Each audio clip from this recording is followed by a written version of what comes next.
All right, we'll call this meeting to order. This is a special BET meeting for Tuesday, September 2nd. Notice the meeting was properly posted on August 18. Item number 1, discussion possible action regarding the minutes of August 12th. Motion to approve the minutes. Second. Got a motion, a second to approve the minutes of August the 12th. All those in favor say aye. Aye. Any opposed? Ayes have it. All right, item number 2, discussion possible action regarding an update on employee benefits. Mr. Wilkerson, Good morning. how are you today? Doing well. So far, so good. I didn't pass this out since it was attached to the agenda. The biggest thing to note, we have 2 months paid claims data. So this is capturing July and August. We had a big jump in medical, but that's purely based on we're way ahead paying claims this fiscal year versus last fiscal year. Through the end of August, we paid 6 weeks of medical claims. Last fiscal year, this fiscal year, 10 weeks, so a month more claims. We're way ahead. We always pay 52 weeks about within a fiscal year, so that should shore up eventually.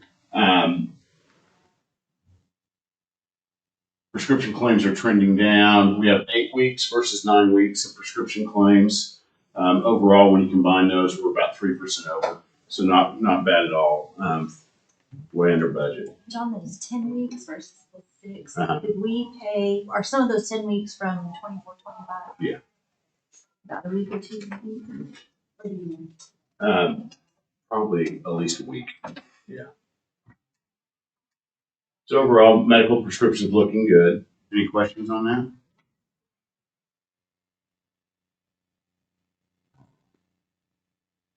How's the county pharmacy doing? It's doing really good. Still ramping up, getting busier and busier. Still doing targeted mailings to those members who haven't used it. So only those people who haven't used it will get a reminder in the mail.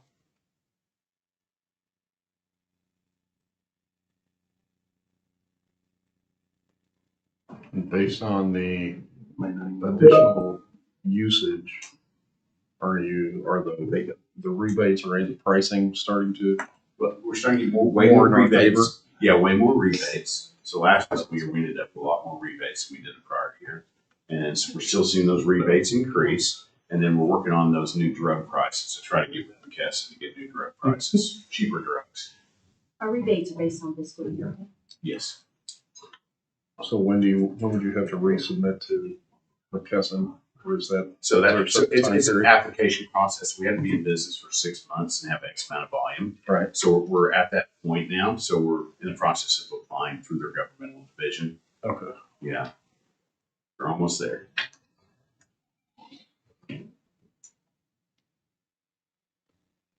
So far, I really like the program. I mean, I use it.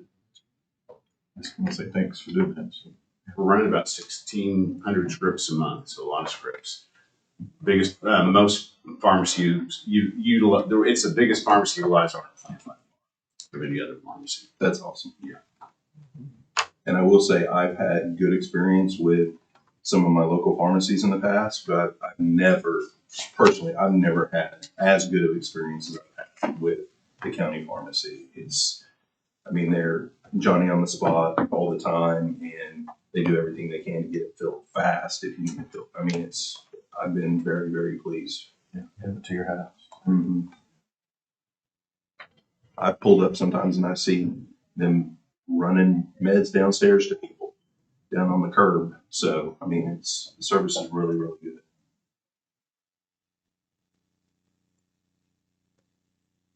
Is there any other discussion or questions related to this item? If not, is there a motion to receive the update from Mr. Wilkerson regarding employee benefits? Motion to receive update. Got a motion and a second. All those in favor say aye. Aye. Any opposed? Ayes have it. All right, item 3, discussion possible action regarding any items that are currently on the BET watch list. Any of these items that anybody wants to discuss at this time? If not, we can always revisit this item later in the agenda if we need to come back. Okay, we will move on then. Item 4, discussion possible action regarding a recommendation to add $62,250 to APT fiscal year 25-26 watch list for new courtroom clerk. Yep. For duties required by the addition of the new Oklahoma County judge. The judge comes on board September 15th. And depending on we're hoping to start someone, and that's annual salaries like 83,200, so that's like 9 months of salary. So we're just right now asking to put it on the watch list. That includes fringe too, right? Yeah. That's air, I think. I'll make a motion to add $62,250 to the watch list for courtroom clerk. Mouthful. All right, we got a motion and a second to add this item to the watch list. Is there any further discussion? If not, all those in favor say aye. Aye. Any opposed? Ayes have it, shall be added. All right, item 5, discussion possible action regarding procedures and timing of general fund revenue supplement for FY 25-26. I had that on there just as a standing item. I don't think there's any action. I see our revenues are on, so we're on track. And then just obviously the goal to make a recommendation to budget board this month. I believe it's the 18th. So no action. All right, item 6, discussion possible action regarding supplemental projections on employee benefits 410, workers' comp, and self-insurance.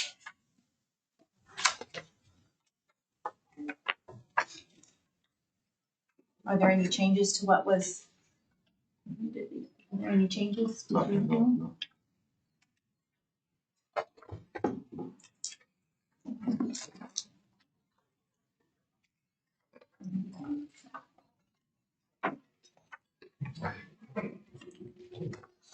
John, do you know if there are any changes on employee benefits? You know, we did have 6,000. It was part of our budget calculation, and we moved that over to the watch list for the supplemental. But that I think it was 806,000 would make our total transfer amount. So we just shorted the transfer amount in the budget, and we were waiting on the supplement. So that's why the 806 is on the watch list. It makes up the rest of our transfer amount. If there's no changes then on these, I don't, we can probably strike it. Right.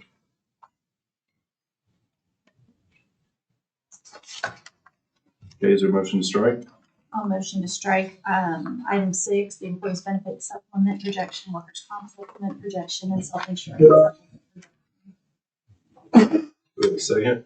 You got a motion and a second to strike item 6. All those in favor say aye. Any opposed? Ayes have it. I'm sorry, was that Mike or was that you, Paul? Okay, Paul, you seconded that. I'm sorry. I thought it was Rich. No, I did not. I can't hear today, I'm sorry. That's all right. Benefits supplemental for projection or the entire? I read off all 3. So Okay. yeah, they don't, you shouldn't have been there. All right, item 7, discussion possible action regarding supplemental appropriation amending Oklahoma County General Fund budget for FY 25-26. Total budget supplement amount is not to exceed $139,344,783.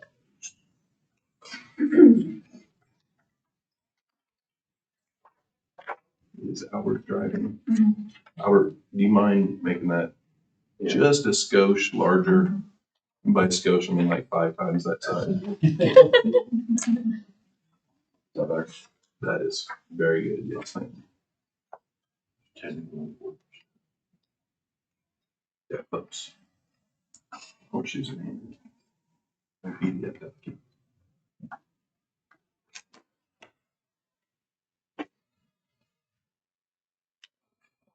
think the first main question I had to do with reval.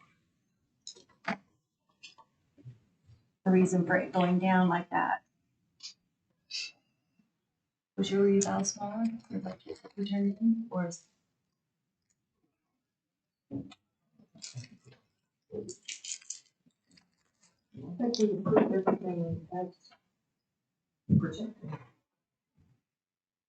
Robert, do you know that calculation on the amended for reval?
I have to give it to Brooke because she's on that. Work on this. Can you go up, can I see your column headings? Yeah.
According to this, the amount we're billing out is 5,117,000.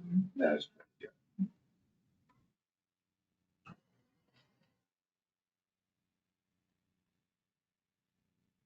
Oh, sorry, go back up to the top where it says total.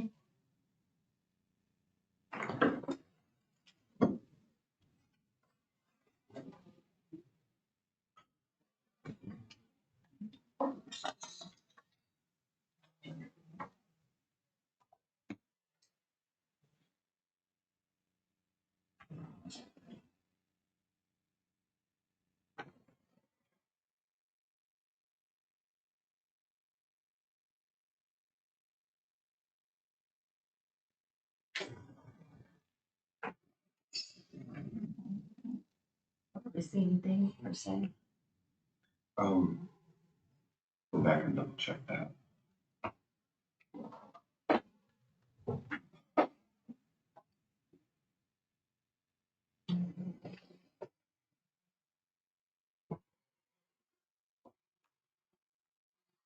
Mike, you guys aware why that would go down from our estimations before? Not like that. I don't ever see the bill out sheet. Looks like it could just go up normally a little. Right, because So the, September of last year, we picked up 158,801. I'm not saying anything's wrong, it's just kind of out of the ordinary. no, I understand. Check on it. Yeah, check on it. Yeah, as far as I know. The numbers may be the numbers. As far as I remember, our request is kind of like. Yeah, there's no change in what we had established. And if the property tax, you know, if that increases, it should increase because it's just a factor of that number. So I don't see why it would go down.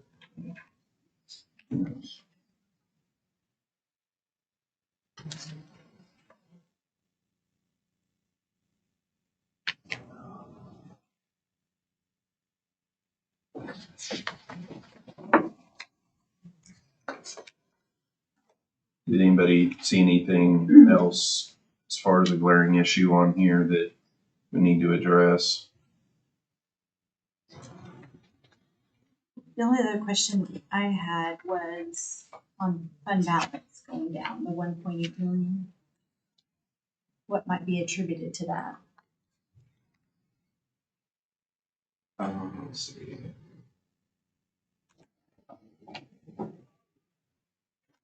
The fund balance is taking the difference from your adopt budget and then your amended budget Yeah, amount. I know that, but we estimated it, fund balance was gonna be 17.3 and now it's 15.5. Correct. And that's, due to some of the, if you look on your, On that second on the handout, second, you'll see that, on the 24-25, and then what the actual revenue was, in some of the categories, it was less than what the amended was compared to the actual.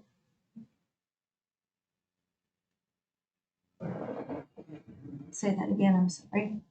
On your 24-25 amended budget, on the second page, this one here. You'll have that, you'll have this page. Yes. It's the first attachment, right? Or is that a different? Well, first No, that's attachment, different. second page. So your 24-25 amended budget, and then your 24-25 actual revenue. See that there's some, in your 24-25 actual revenue, in some of the categories, it's less than what the amended budget was.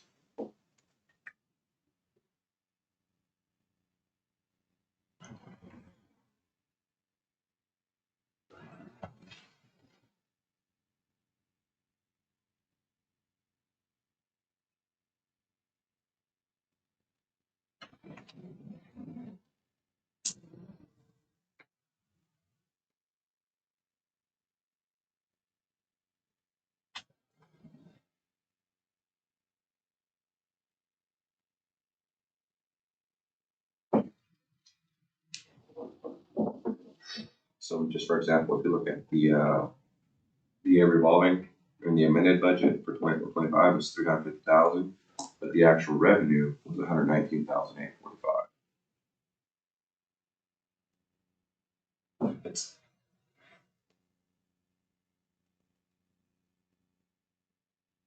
You know why we were that far off?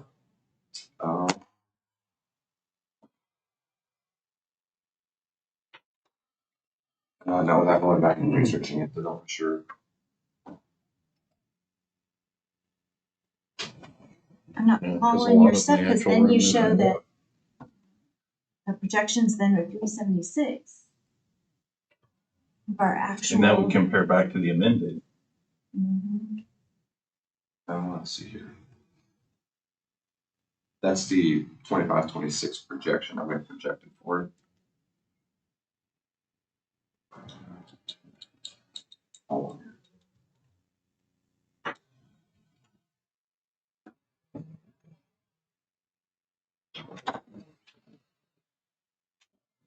The 376.50 is from the estimate of needs from DA. Is where that 376,500 is coming from.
So your column, the fourth column number, Albert, the change from 24-25 budget, Yes.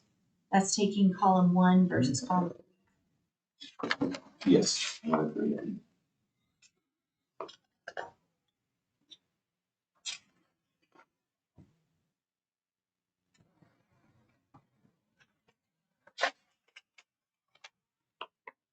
So overall, that's an increase of 4.4 million.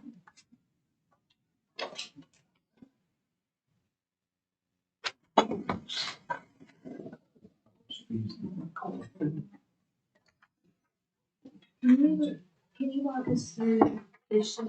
Yes. I think it's, because I think that's really where the fund balance. This one, right? Yes. Okay. So on this page, of course, you have cash balance as of June 30th, 25. The next one down is 2.9 million. That's your 24-25 payments that were After June. yeah, after June 30th. Same way with your encumbrances. It's 3.2, which gives you this 6.2. Take those together and take those out of your 36, gives you your cash surplus of 30,053,000. Okay, all of that part. Can you blow that up? Yeah, sorry. Thank you, sir. Is that better? Yes.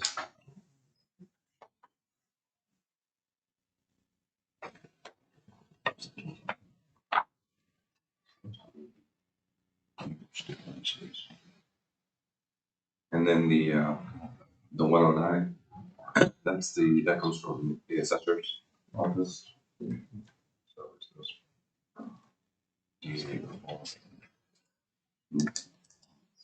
And then the 10% is the 109 divided by 11.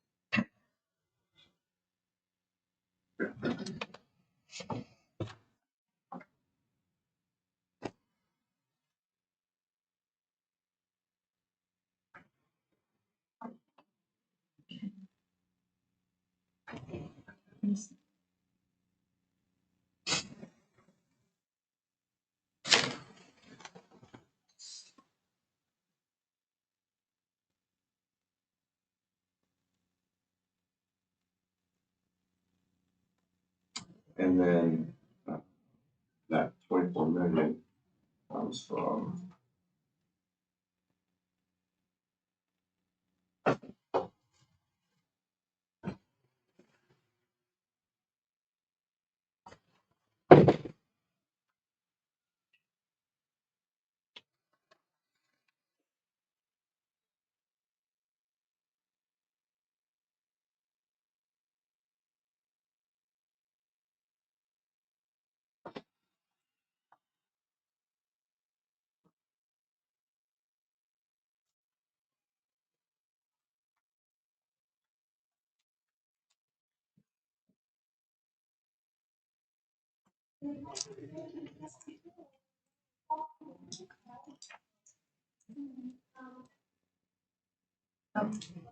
so that 24 is so all this is cash balances plus any of the assessor's information, all their stuff here, which here's the 109 and then that 9. Yeah. So then there's your cash balance at the 30,053. And when you take the reserves out, your estimated miscellaneous income is that comes from your statement of revenues, which is let me see.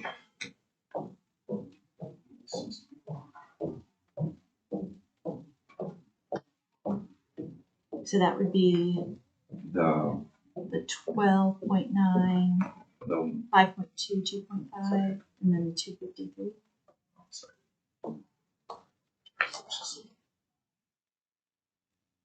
that's your this 123. from your first page on the handout, and then that's the also.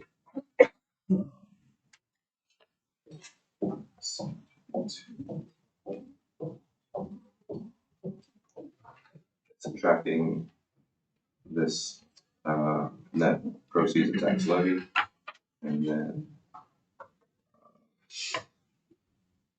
your reval contribution is 5.1 to get you to the 18. And then that 18 plus the 5.1 equals 2432, which is your miscellaneous. The 123. You said minus the Minus 99.7 and minus reval. Minus the 5.17.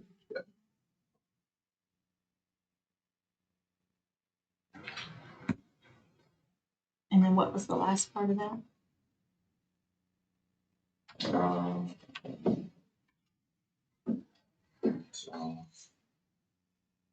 no, that's it. Should be at the 123 minus your 99. Subtract out your reval. Get you to the 18.9.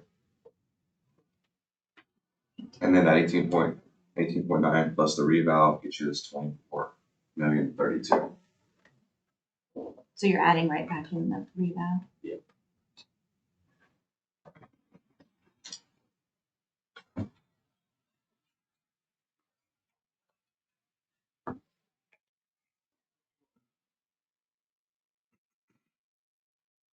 This sheet attached as well.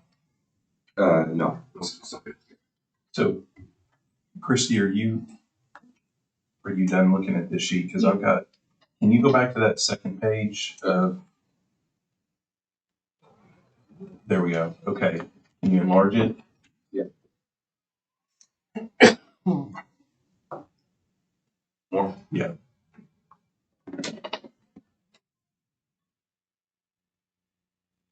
Second. Let's go one more time. Okay. Now scroll all the way up to the top. And see, total property taxes. So looking at the amended was 97,545,000, correct? In column 1. Well, I guess it's D. Line 11. So 97, and then the actual was 104. Right. Next one is our projections 103. So to get your total change, you subtracted F and D, right? Looks like according to this, it's taking your changes, from G6 through 10. Well, you're in G. Well, yeah, you just saw those. Click on Click on the click on 5.3. G10. See where that cell came from. Or G6. Yeah. See, Yeah. F minus D. Yeah. Okay, so we're F minus D there.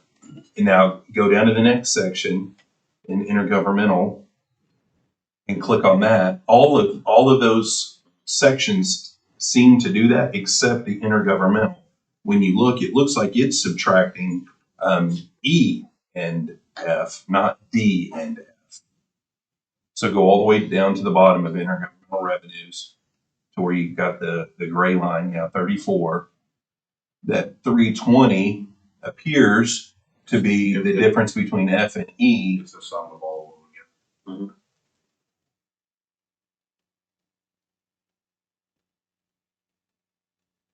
But the projections for that section are 12 million, right? Yes. I think what he's saying is it should be over half. Yes, because if you compare that 12 million to the 11,486, it's significantly more than the 320. But if you look at the difference between E and F, that's where your 328.83. Are those formula errors on that red check? These? No, they're just notes. Just notes, okay.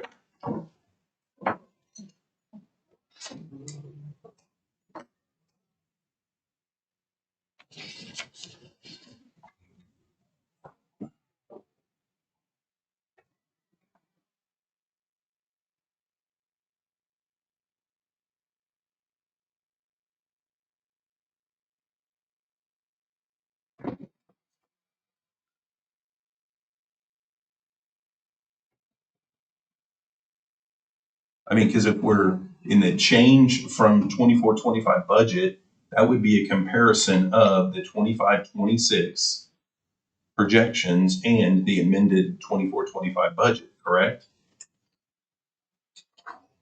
Yeah, Okay, well.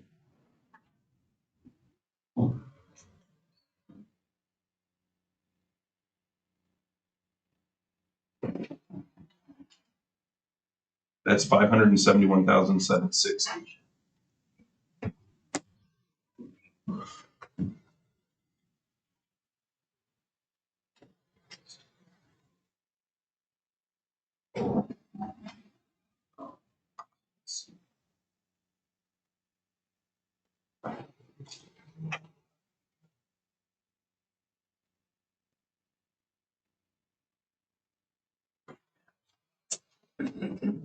yeah, you're correct. There were a couple that were not missing. The GPS and the warehouse reimbursement were missing the phone. Well, and I want to make sure that we don't have those errors elsewhere, but I do have a question on line 22, the court fund maintenance.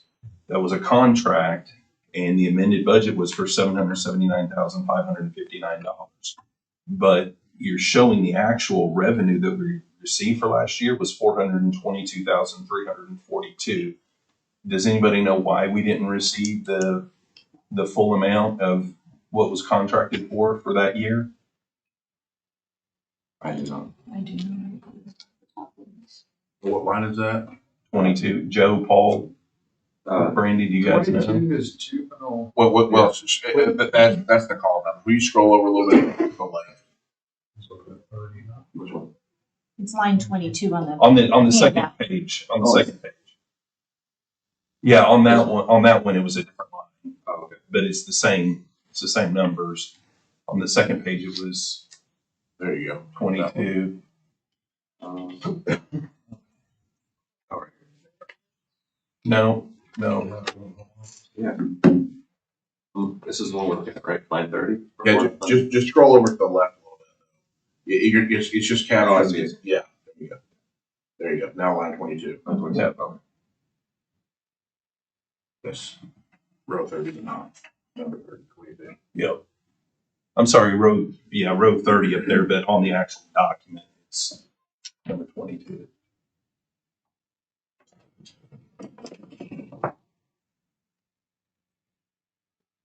What is your note out to the side there? Um, It's $64,963 for a 25-month fixed per. 25 cents 25 per cents. month. Oh,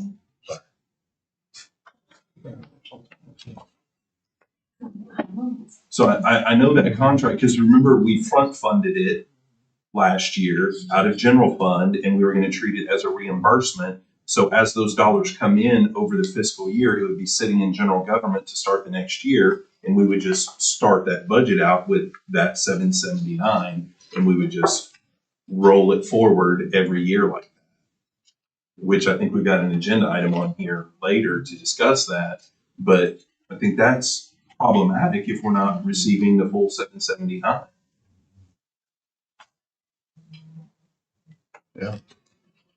I don't know why that is. Rick, do you have any idea on that? Because I know that those come in through your office. No idea. Sorry. That happened last year, Paul, didn't it? Or we didn't get told? Because that's something different I'm thinking of. Well, the year before, we had some issues of it being, it came in, but it was held Okay. pending a decision on what we were going to actually do with those funds. So then we decided to go the MOU route, which would delineate that 779 how it was going to be paid.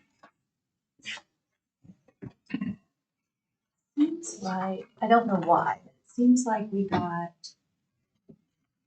in 24, 25, like a lump sum to several months at once.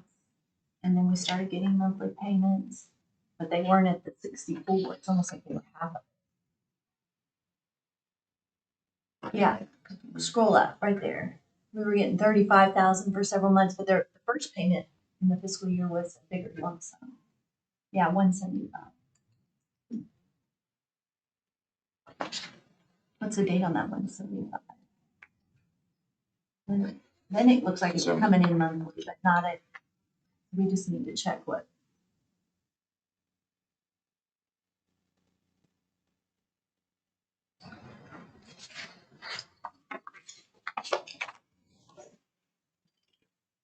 So last year on that MOU, Districts 1, 2, or 3, I don't know if you guys know this, have an answer to this, but it looks like if this is correct and we're short, that MOU lays out we're gonna spend whatever, $250,000 on carpet drapes, on those things, and then the rest is supposed to offset the regular expenses, utilities, and other maintenance that has to occur over there. So if we only receive 422, 342, did we do the 250 or whatever on the carpets and drapes and just have the rest of those expenses not I be remember covered? seeing Or something recently about that said that they don't pay the 250 until after the fact, until they actually receive the invoices. that's the way it's been in the past. That's what it was supposed to be. But we were also supposed to receive the 779. So I'm just wondering if all of it is out of order. Look at that.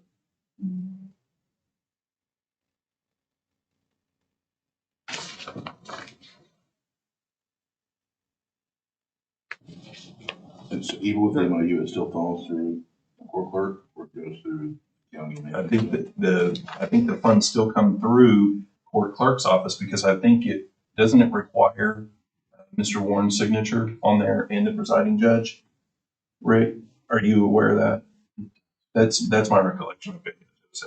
So the 250 it went into the capital budget, right? Yes. And Capital so projects fund. there's a courthouse and there's a line item, courthouse maintenance. Approved by the budget board, 10/2 of 24 was 250. Looks like we spent 246,892. Then that's the answer to the question. And so I think what Jessica wants is then to fund that maintenance line item again. Sure, yeah, and I And get all then that, but It'll come in. but it looks like the problem is if these numbers are correct, we didn't get the 779 last year. According to this, we got 422. Add the 422 and the 246,892. What do you get? That, 670, but well, that- yeah, that yeah. shouldn't matter because it comes in and Are then they it's just moved. counting the two sections as revenue, Cody? It shouldn't be because it's all coming in. I know it shouldn't be, but is that what gets you the four? No, if you add 422 and 250, you're at 672, 342. You're still $100,000, $107,000 short.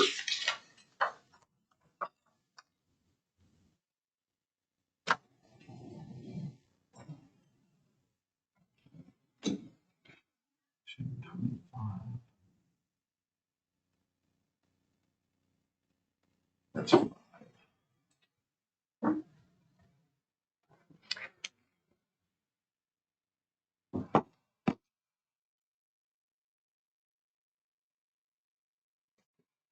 Even on this first page, you look at that line 22, where it says 779, 559. But the note on the right says 56,667.35 per month. Agreed upon in the agreement. So if you multiply that times 12, it's only 680, not 779.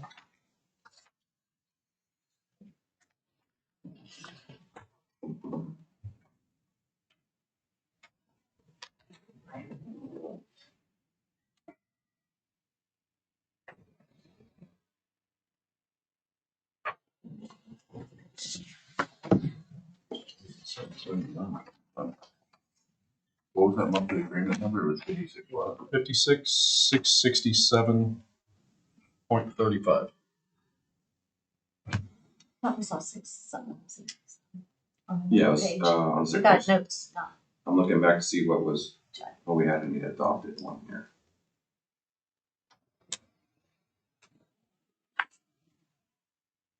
I did too.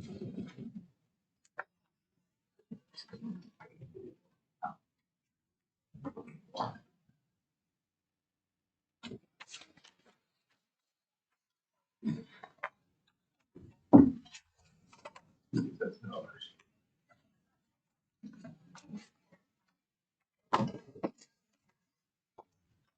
April, our note was 64. Yeah, just But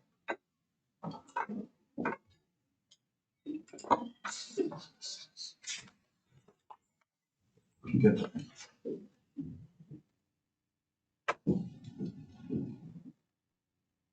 I like that. I like that. Should I take credit?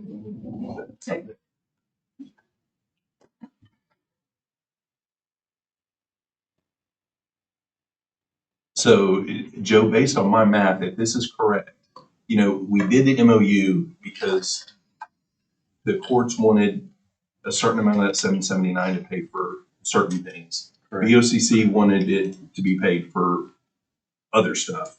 And so we came to the agreement that 250,000 would be available. I think it was 250. exactly. 250 would be available for what the courts wanted, and then the remainder would be for what BOCC needed to recoup costs. So that's basically a 32% of the 779 paying for the carpets and drapes and whatnot, and 68% to cover the other. If we only received 422 last year, and we allocated the 250 for the carpeting, the flooring, that kind of stuff, that completely turns it on its head. You're talking that 60% of the dollars being utilized for those purposes and 40% offset. So it completely turned it on its head if those numbers are accurate.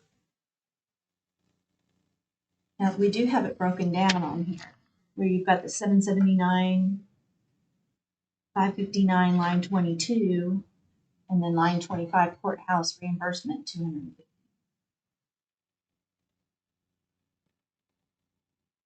$22 and $25.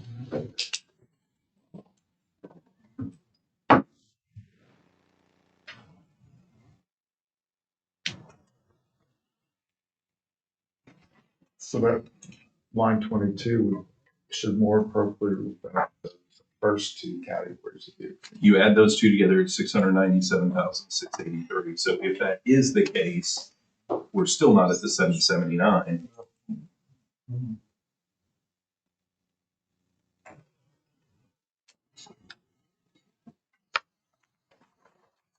And to me, this is intergovernmental revenues. This is revenue that's coming in.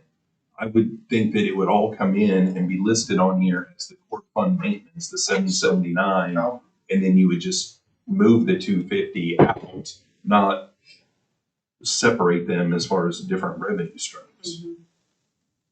If you take the first two, Cody, in this year's agreement, on line 22, where it's the 779, you take the first two, it's actually 529, 559. And then you got Christie's, line 25, the 250, there's your. But see, if you look at the FY25, if that is the case, Joe, then our number for FY25-26 projections for line 22 is 779, 559, and then an additional 250,000 for line 25. So that line 25 may be something completely different than the court fund maintenance. I'm not saying it is, I'm saying it may be, but either way, you add the numbers up, they don't come to the 779, 559.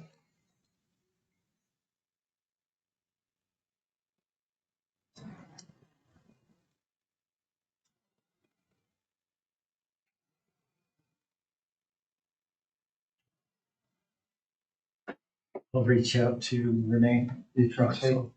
The three categories in the, if you they take out do add 779. Which three? A, B, and C. A, B, and C, 231, 291. utility cost is the first one. Where are you at?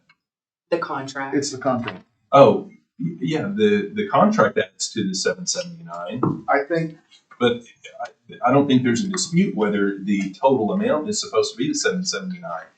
But on this revenue page, it's not showing the 779 actually coming in.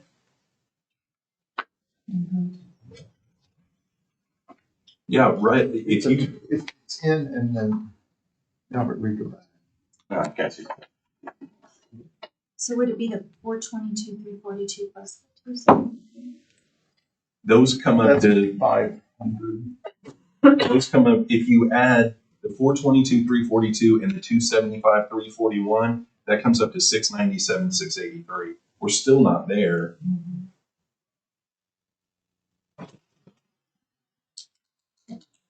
But Christy, if that is accurate and we are utilizing line 22 and 25, then we're off for the 25, 26 because we got 250,000 in one of them and the Right. full 779 in the other. So True. some way this is messed up. So what you're saying is the 250s aren't included in the second. I have no clue. Yes, Yes, it it is. is. Yeah. If courthouse reimbursement is that 250 that we're I discussing. think it is. It was the amount set aside for flooring and window. So if you change the court fund. But why would we bring it in maintenance as separate revenue? It's one check that comes in, right? So it would, It's not. I'm not certain, and it very well So maybe.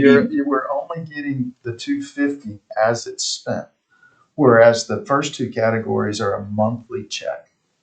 So the 250, we're front funding the 250, but if Renee doesn't pick 250, we're not getting 250 back in reimbursement. It should just be sitting in that capital account. That may be, we put 250 in and didn't expend 250. According to what Jessica provided us, we're like 1,900 short of 250 in last FY. Well, but if this is part of that same deal, then it's showing that we received 275, 341. And I don't, Right. I have no idea. Unless they were out.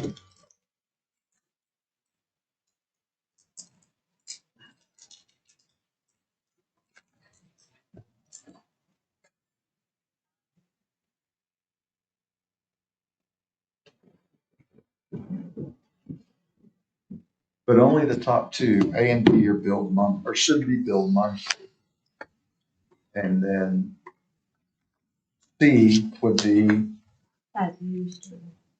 we front fund and then as.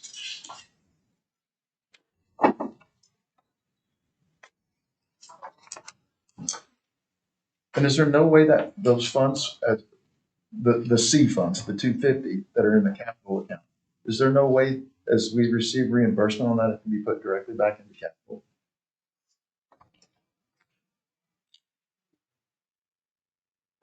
Almost like a revolving fund?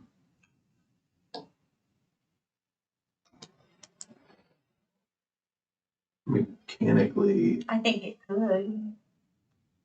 You can make a deposit to capital projects as far as appropriating it and having it to use, whereas we just do the 250 out of general fund. Right, revenue. right. So you have your full 250. But, so you fund it once at 250 and then theoretically, you're not having it funded again because it's just rolling itself over. Yeah, I just don't know. And I guess you could. I kind of like that better. And we, Jessica checked. And there's no way that the courts will pay directly out of the 250, sign off on those and pay. So we'll have to continue the front funding. Yeah. So, but if we could set it up where it's a revolving fund, it would be easier. Well, now that court maintenance, That doesn't get us to what? well, line 22 is different. there now. Now it says 697. Because I added 275 to that column, just to give they can see what you're adding up. Okay. So, so if I take that back out, it drops, puts it back to that. Okay, can you go back to the contract and give me A and B? Yeah, Cody, A is 231, B is 298, 559, and that totals 529, 5. Okay, so it's still short from the 4. Correct. Well, we're looking at, I'd like to see the MOU for 25, fiscal year 25. This is for 26.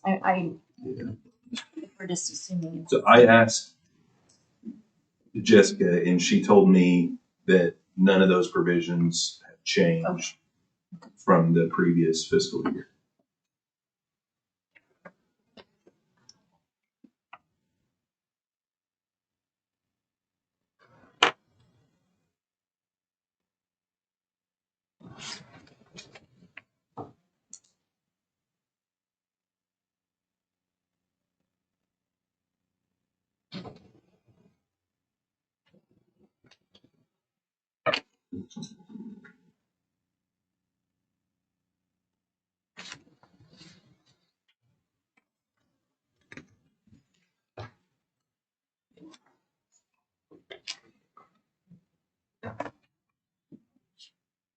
So based on A and B, comparing that to the revenue we received last year, the 422, 342, we're short 107,217 from the MOU stated amount.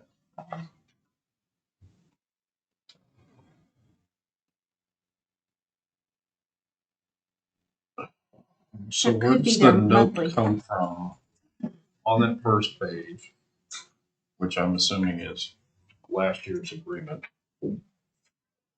If these numbers have not changed from year to year, from 25 to 26, where does the 779, 559 come from when you have the note that says it's a different monthly payment between the years? I don't know where the note came from. About that 64.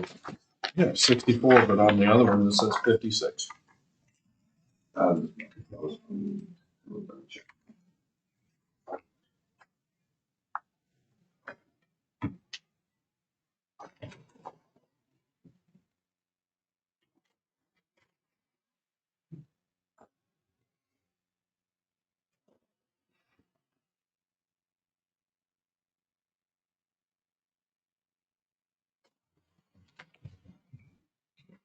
Because if you're just taking A and B, and that's the fixed amount that we're paying each month, it shouldn't be 64, it should be 44. That's what I'm trying to refer to.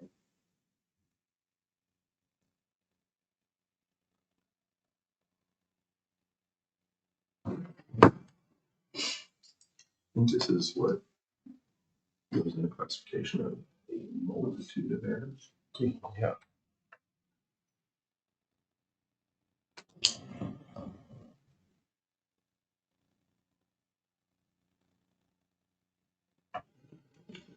Would you see if you can find the two previous FY agreements for with the district court for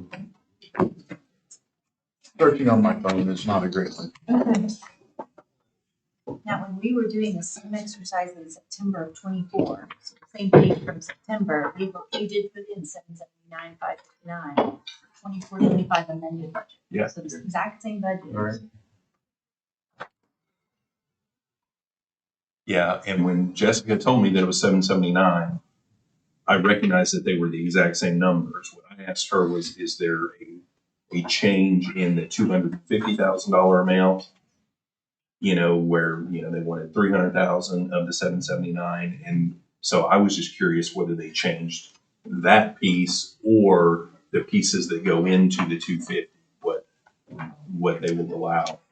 Because that's when we had discussions in the past, those were kind of the sticking points, not necessarily the 779, but how much of that was going to be available for the other things, as well as what the other things are that are included in that.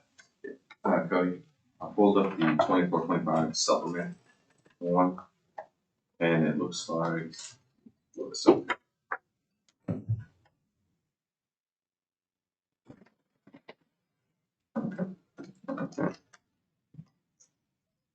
it looks like, let's see, your amended and then your actual for 23-24. You had on your amended 680, but then you had 419 come in actual for 23-24.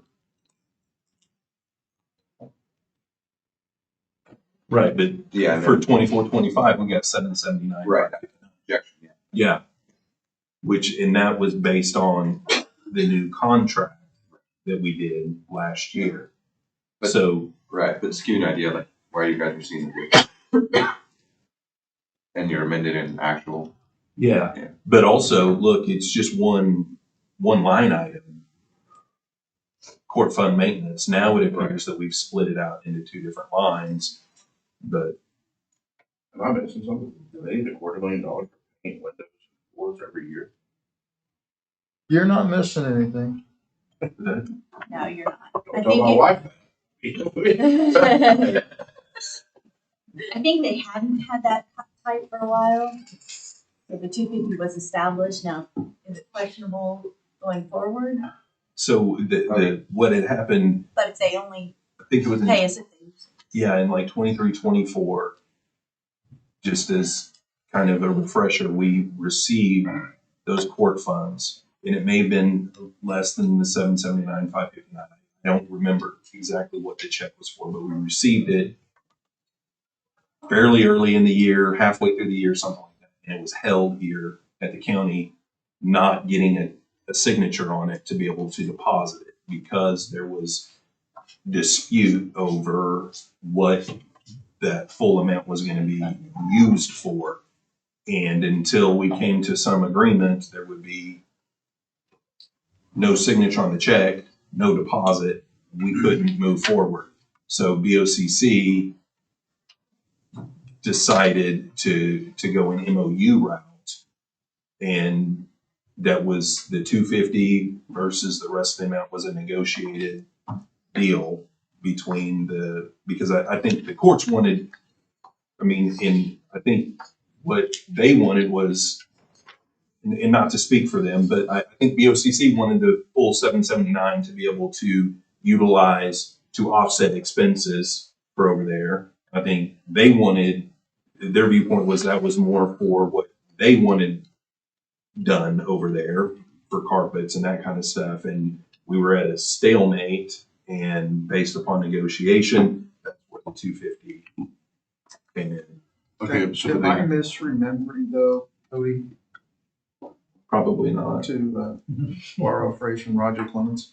That 250 was supposed to go down over time in that category because it was to catch up with some deferred.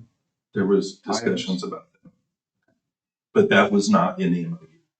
No, it wasn't.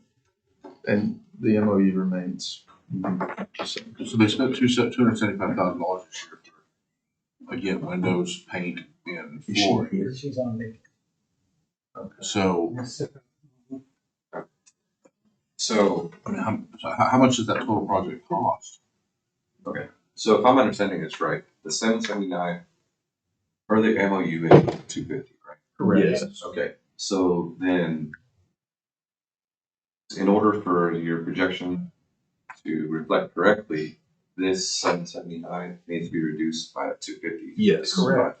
And I think of all of this discussion, my personal opinion is, I think this has led us down to what I think is a better solution than what we had contemplated before, which would be to have two different line items, the 250 down below, and do like what Joe was mentioning earlier, just have that roll into the capital account, not come into general fund where we have to wait and then pre-fund it for the next year. It's there, it's coming in on a regular basis, and they have at their disposal to utilize over there whatever funds are coming in to to the capital account, as it relates to the 250. Okay, good. That way we're not trying to front fund and then worry about transferring, each fiscal year into there. Okay, so if you're gonna put it into their capital account essentially, right? Would that have to be included in their estimated needs for the next go around, or? It'll be in the county capital.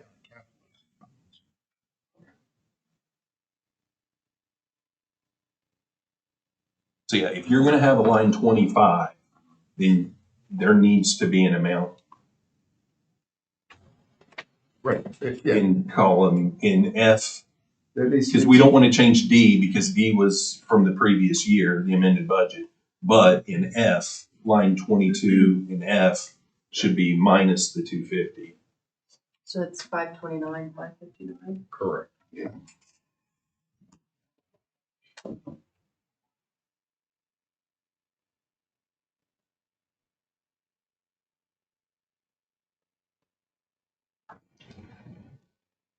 Same with column D.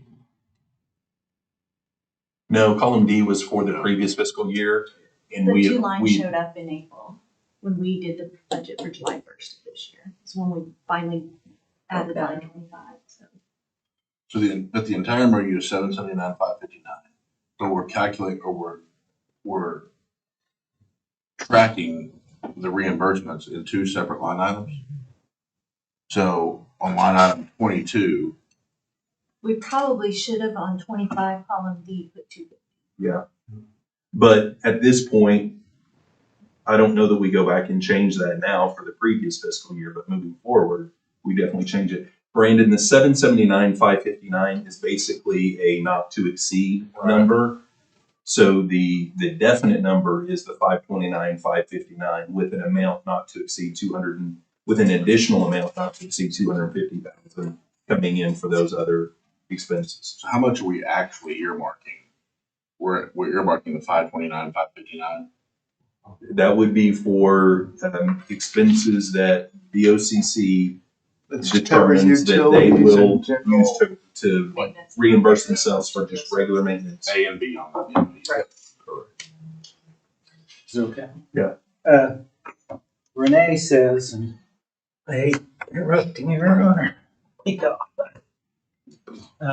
She said there's also a juvenile fund maintenance. Is that being counted in all of that? So you get, she said they get two bills, one for the courthouse, one for juvenile. We don't have an MOU for We don't have, the, But she said they pay two separate things, one for juvenile, one for courthouse. Yeah, it's up there It's on up line there. 11. So is that being counted? Yeah. She said, and what I understood her to say, Mr. Chairman, was that combined is 770. Is that our 107,000 we were missing right there?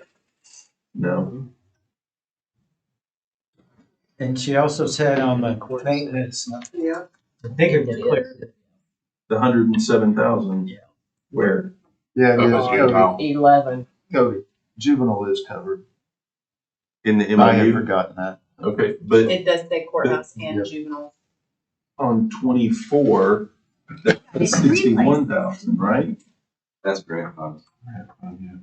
Okay, then where's the other? 11. Line Number 11.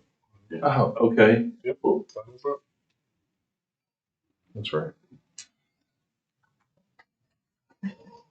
Okay, why do we have them in three different places? And if we're gonna have them in three different places, why are they not together? Like 11, 12, and 13 instead of 11, 22, and 25? Well, but still though, even if you take the 107, the 422, and the 275, that's still not 779, right? I mean, 422, 270. No, 107. If you add the 422, 342 with the 107, you're back to the 529, 559. Say that again, Paul. Okay, 11B Okay.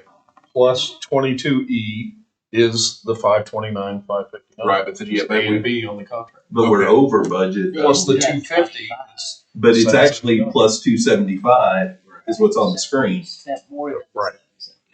Okay, but if we take the 250, yeah, that'd be the 779. yes. Yep, 107. but it's on here in 3 different areas. Right? Right. But it's not summarized on that other page. Is that common to track MOUs like that in 3 different areas for one MOU? It seems really confusing.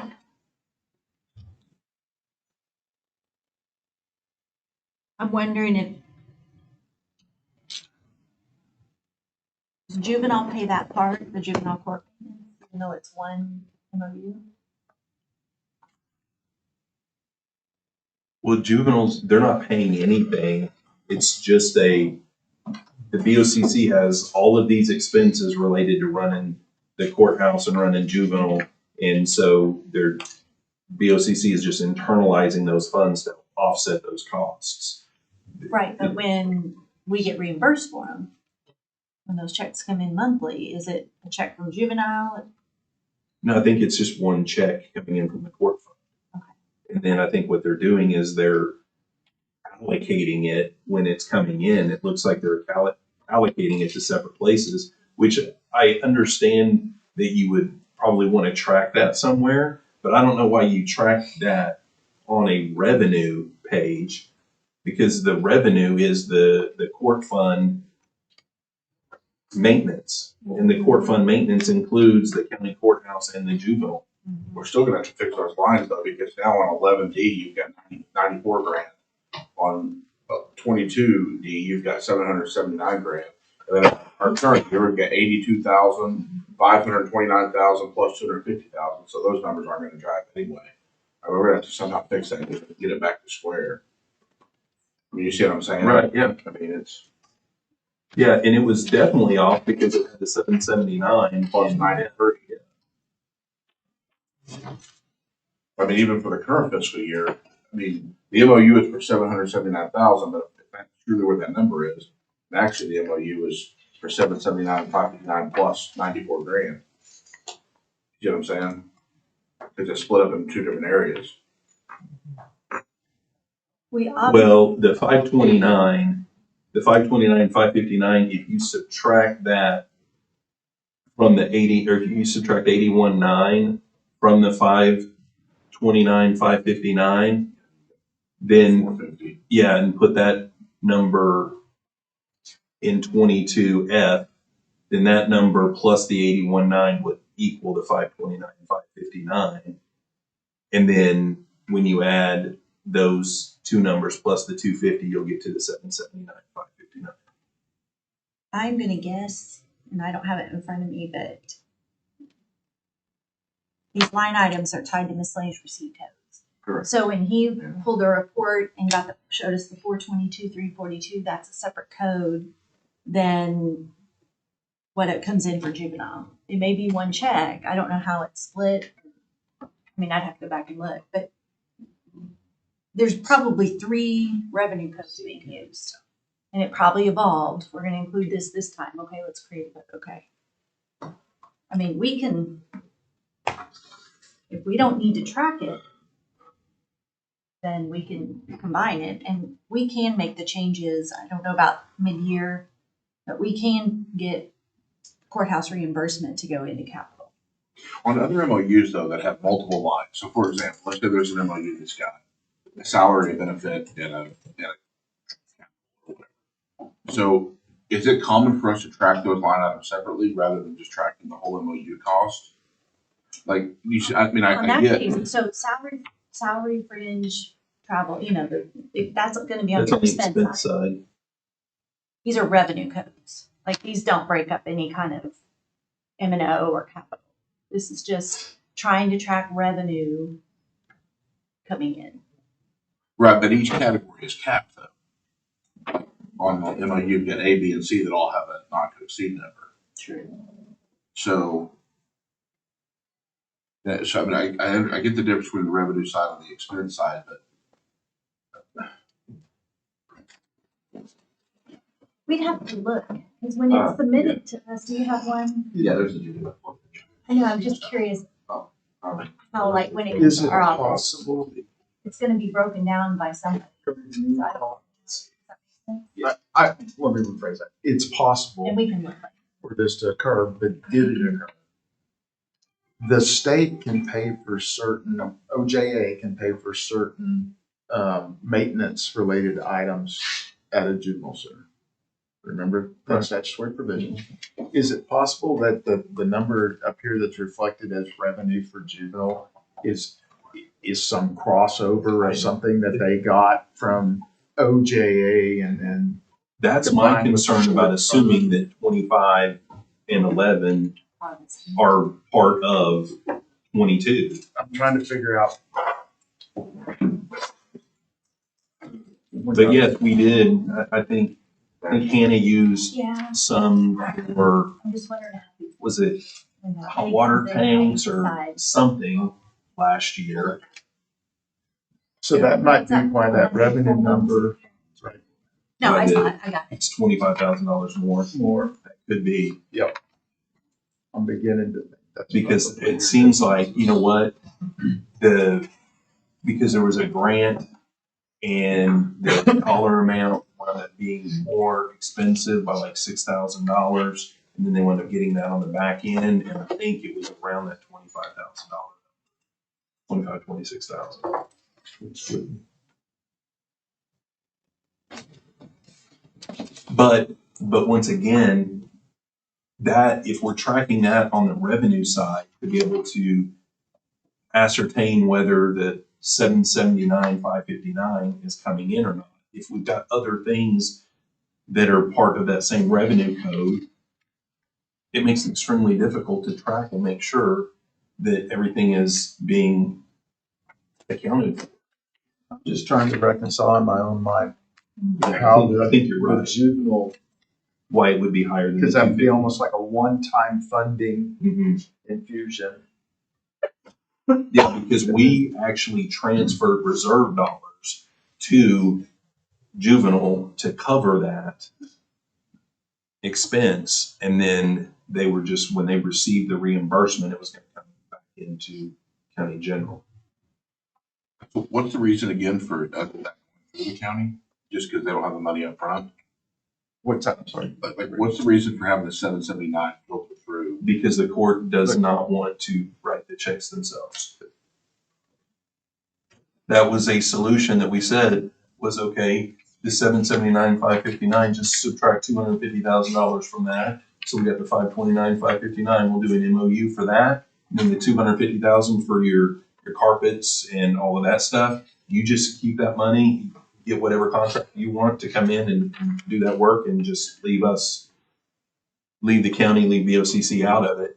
That was, Renee's A non-starter. explanation for that, Brandon, is. she didn't have the staff and the time. We cannot pay the vendors directly. Chief Justice has approved these monies in a way that requires us to reimburse the BOCC once the work is completed.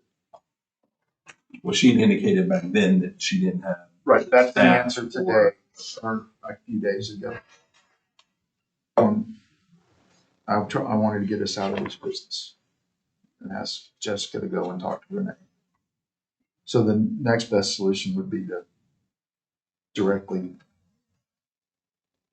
Put it in the put it in the account, create a revolving. The note in there, those are tied together, so all three of those moving forward. We still, So we don't make sure. Yeah, we don't rehash. Color coded all the same color or something. well, the MOU's got them combined, but, and I know we have separate lines, but like, you still have the full 779.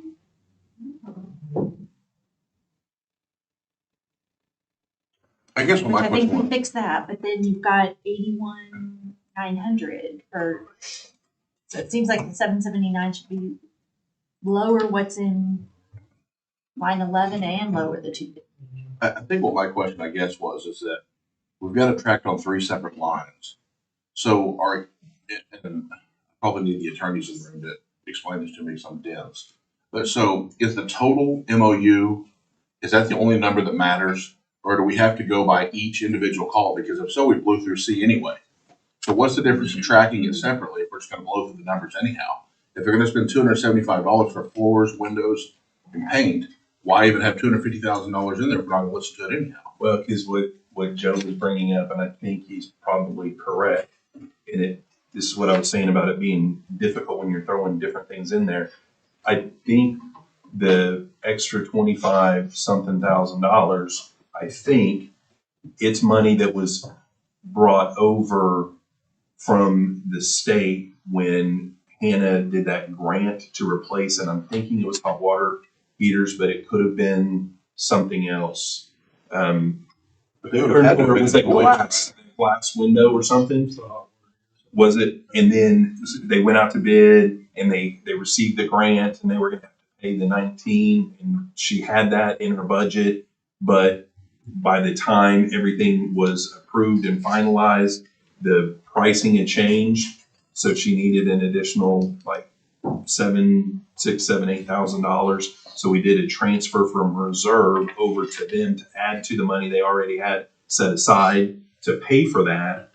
And then the state was going to, after the project was done, reimburse them on that grant for that project. And that may be that $26,000. This is like playing that golf tee game at Cracker Barrel. I mean, so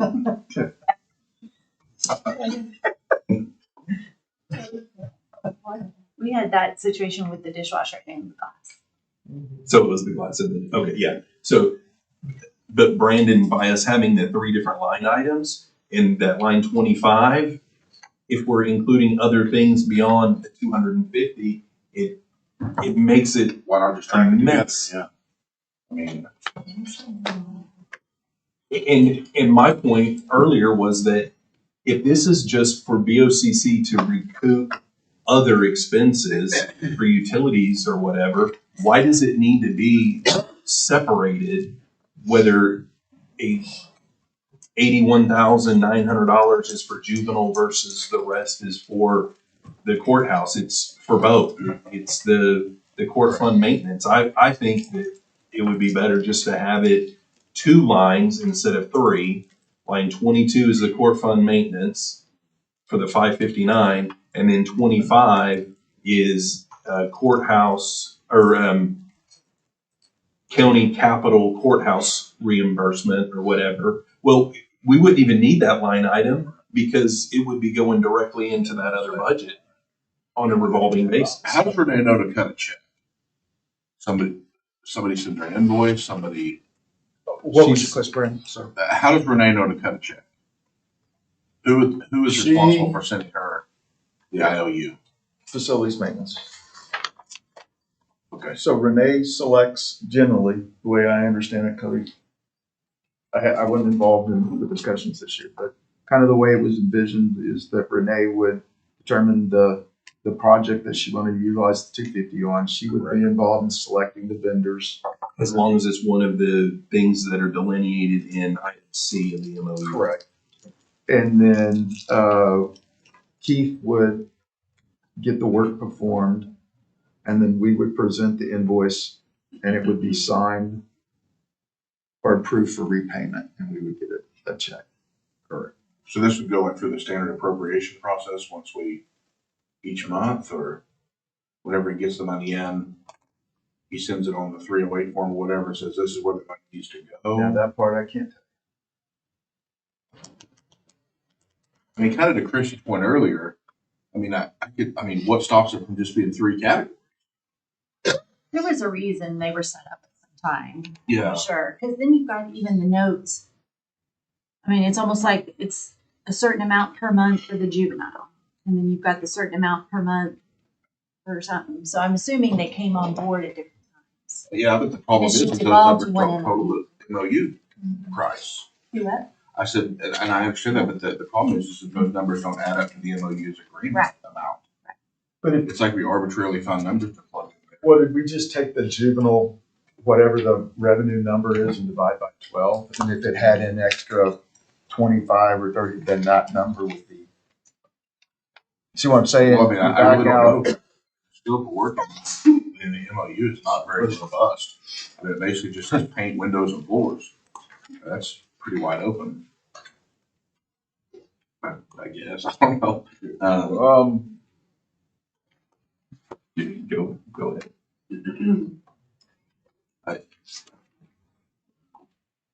I don't necessarily care about the back I end, wonder- as long as we have a way to track it. Right now, we really are.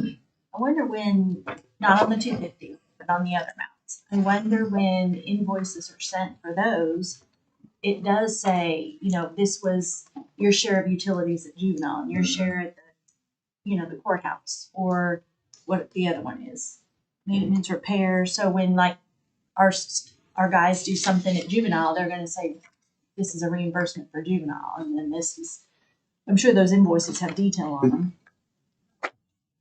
I'm assuming. We spend way more than 779, Oh, yeah, absolutely. whatever, over there.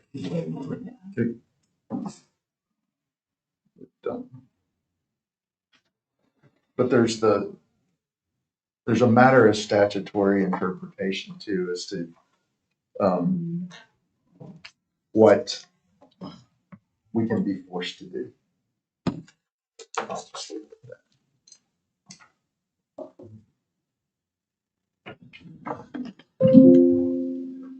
Because for whatever reason, when these amounts get to the treasurer's office, someone's instructing us to use this code for this amount and this code for this amount. We don't determine that. So there's gotta be some backup somewhere. And we just need to work it through backwards. Okay, well, we definitely, of all of this discussion, we definitely need to change the column E, line 22. That number plus E11 need to add up to the 529, 559, correct? And they do, 529, 500. They do not. We do not. You have 529, 559 on E22 right now. That needs to be reduced by 81,900. Oh, F. Oh. Or F, I'm sorry, F. Yeah,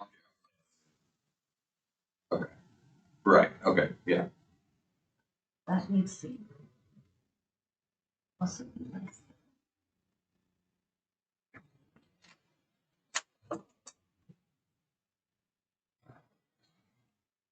Okay, so now F22, F11, and F25 should all three add to the 779. Mr. Chairman, should it not also reflect in the previous year that those same numbers, You can go back in history and change it. Well, but it's counted as revenue twice? it is because you have D11 and D22. We changed it back last year. But none of these numbers. You see that, Christie? Well, it would show a shortfall in revenue. So D34 Even though it's the same. D34 is heavy by that 93,551.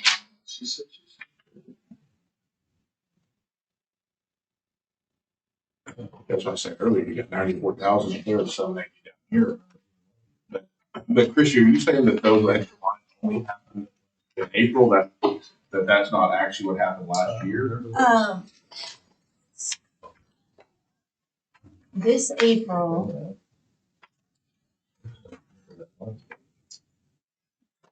is when the courthouse reimbursement line 25 was out. September of last year, we just had the 779. We also had September of last year, we had the juvenile courthouse maintenance and the 250,000 line showed up when we were doing this in the spring for our July 1. And we are certain that 11, line 11, juvenile court maintenance, that all of those dollars that are in there are part of that 779.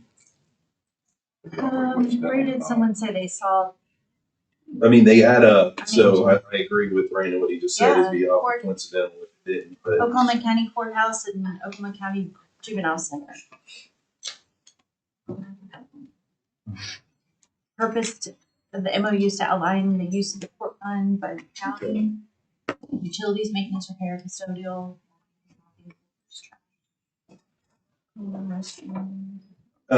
Albert, would it be possible if if we do this to have, and we don't have to do it now, but for in the future, that we would have a line that says, that are right next to each other, that's court fund, maintenance, courthouse, and then court fund, maintenance, juvenile, or something. That way we know that it's the same court fund.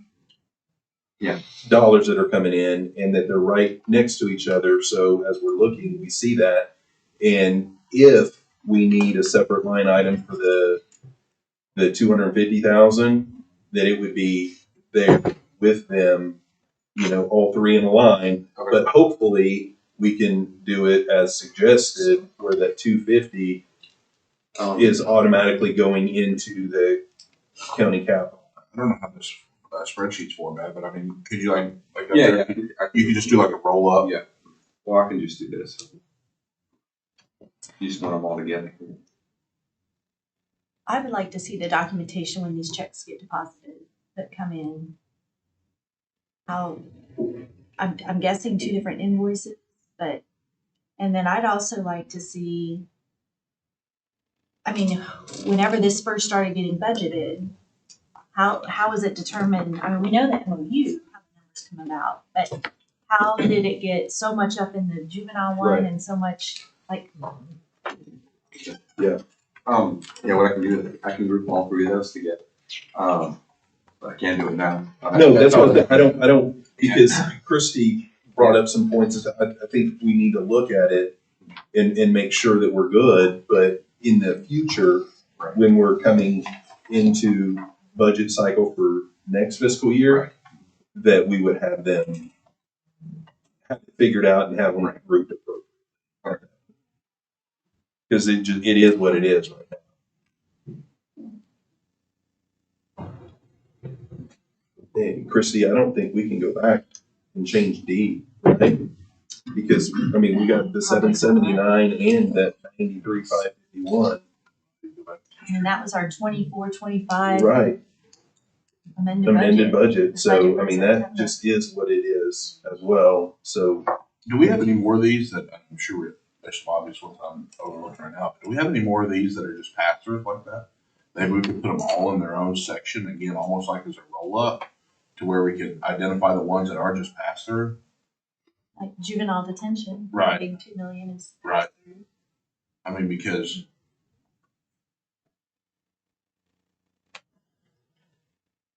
I mean, while it's revenue, it's really not revenue. I mean, so, just add a separate section. I mean, maybe, I don't know, I just, things that are just, again, here today, gone tomorrow.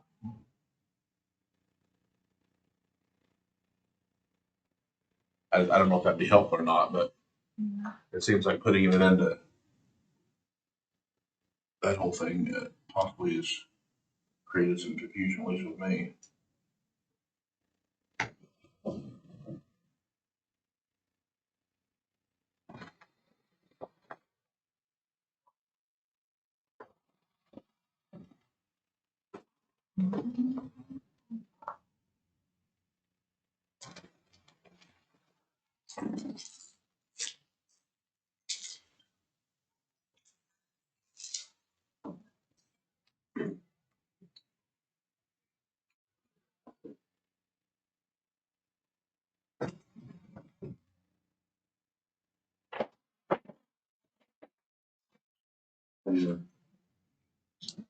Now, this is 22-23. Here you have your juvenile justice maintenance, and then you have your court fund maintenance down here. It looks like it's been, But what are the total of those two columns? That's before it was raised. I think. yeah, Oh, okay. It's still, well, it's still into the 700s though. It was a 773. 780, 13 for those two. Oh, wow. And what was collected there? Uh, 80. let me Looks see. like we collected all 81. Well, this is just your first page, your budget supplement, so if you go to. Oh, okay. Sure. Okay. Looks like you had 82 for that one, And then how much on the bottom? 700. 752.85. We just burn right through the number regardless what it is every year. Other suggestions? So, yeah, I'm gonna bet then that's what we were doing.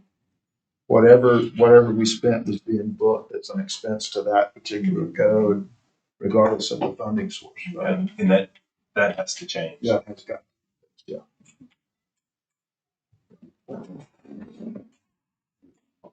And keep in mind, they're adding judges and this number probably needs to go up.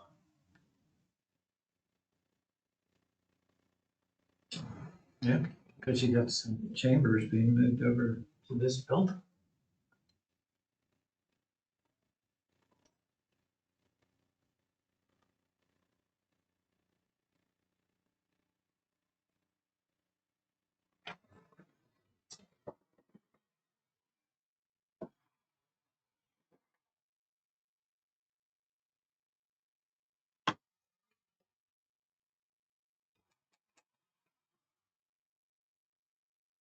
Your 250, do you want to change it to capital starting next fiscal year? Do you want to try to make a change for September? Albert and I'll have to set up some stuff. What's easiest for you, Christine, now that we're all aware? It's just a of this? miscellaneous receipt number. We would just really need to know. Setting up a miscellaneous receipt, all the funds are there. It's not a new fund or anything like that. It's not a new revenue code. So we can do it. We'll just have to know as of what day we start doing the new one, and I just will. We can make it a part of a recommendation for September, effective like with the check that comes in Do you recall October, and you can start capturing some. how much work is kind of in the pipeline awaiting 250 to be put into capital for this year? Is Brian still here? My recollection is Jessica said it's close to the 250 already. But I've seen all kinds of invoices for Oh, they've already window gotten invoices? treatments and 250 for FY 26 already? If I understood Jessica correctly, that's what she had. Not just a list of projects. So How would we have estimated invoices or if we don't have money? That they've got that amount of work identified. Oh, okay. Oh, So like a okay. list of projects. That's how. Thank you, Jim. I said we think you. Okay.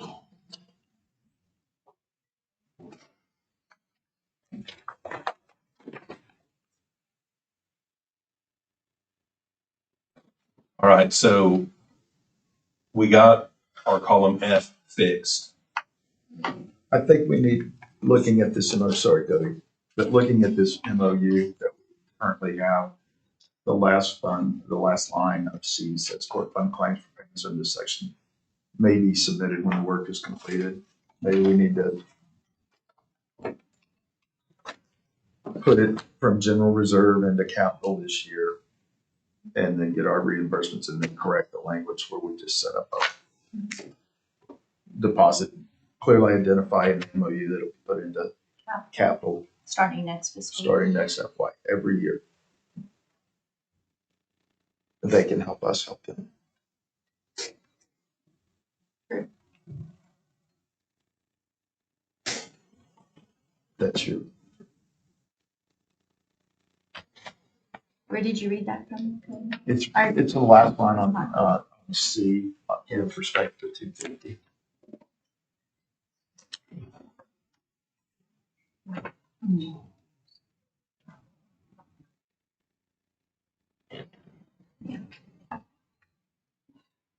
That looks.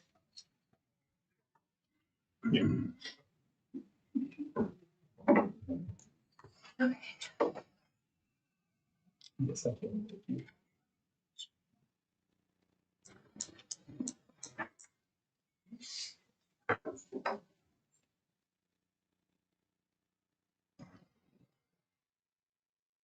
Okay, so we got F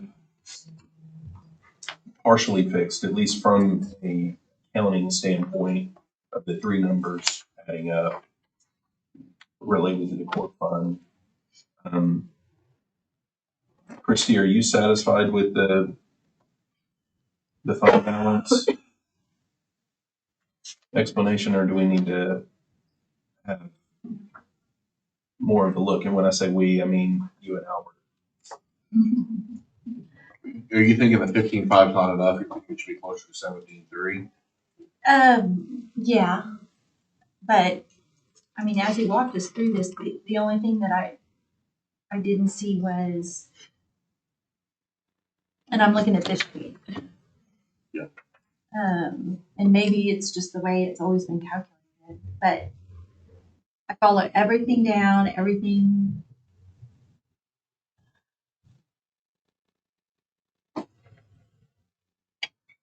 Only thing I'm not sure is, well, I guess you take the reval out, but you add it right back in. The only thing it seems like this sheet's not picking up, and there may be a reason, is the prior year tax. And the other stuff in that property tax section. So 3.2 and 648. But I'd have to think about it. Yeah, because You're picking up, you're obviously, you're figuring out what cash you really had on hand. Then you're bringing in your current property taxes, and you're bringing in that miscellaneous estimated revenue, which is everything else. Minus the property tax, minus reval, but you add reval back in, which is fine. It's just and to get to that available funds, but we didn't pick up prior year ad valorem or miscellaneous property taxes. I don't know. Because then I see where you obviously take out what we budgeted to get to a surplus. Obviously, the county audit makes total sense to get to total surplus available, but really, in my mind, there's still another over 4 million.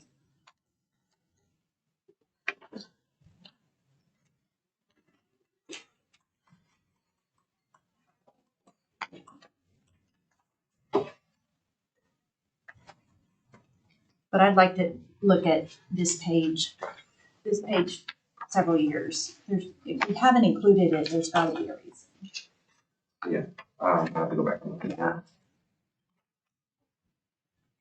I think I'm fine leaving this agenda item. I'm sure we're meeting again before we make a regular.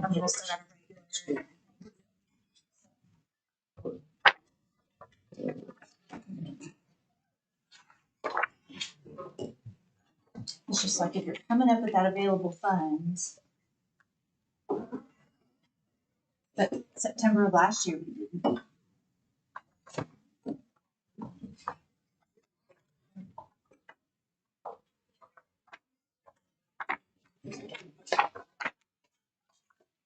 But That would be my only out. I'll go back and get your- Thing.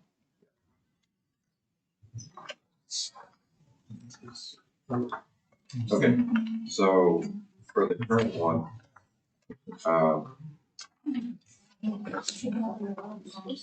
you would like those three to be grouped together, juvenile. Well, I think Christie wanted. Yeah. Okay. And yeah. What's going around right now are the last 2 fiscal years of MOUs related to the court fund reimbursement. So without objection, the chair will ask the clerk to make these a part of the record.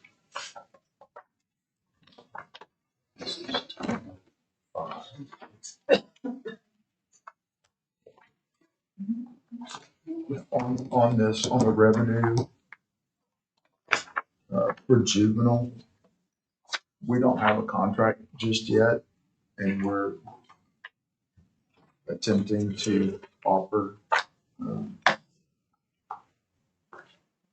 some amended language that may impact the revenue projections number for this current year.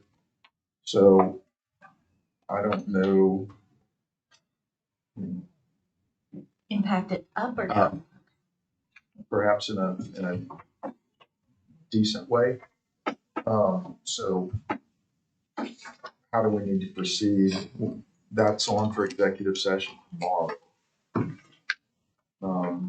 Because if we bring in additional revenue that we haven't projected right, it's just unavailable to us. If we don't include it in September supplement, then it won't be available until next fiscal year. And so how long do we need to hold off? Well, we can operate under the assumption that it's not going to, and just work off of what we have. And then we can look at our potential recommendations for additional funding through the supplement based upon not receiving those extra funds. And then if at some point before budget board, it's determined, but I seriously doubt that you're gonna come up with something in executive session and then get it over to OJA and them approve it. I think there's been some discussions from Hannah's level with OJA, so we may have a better idea tomorrow. Yeah. One way or the other. So you think it could move that fast where OJA could get it and sign it and approve it in the next 2-3 weeks? I can't tell you that. You know how that works. But Hannah's had some discussions. I don't know where that is. It's been 2 weeks since policy and governance had a discussion in an executive session regarding the contract. Hannah was going to do some work. So we may have a better indication tomorrow. Okay.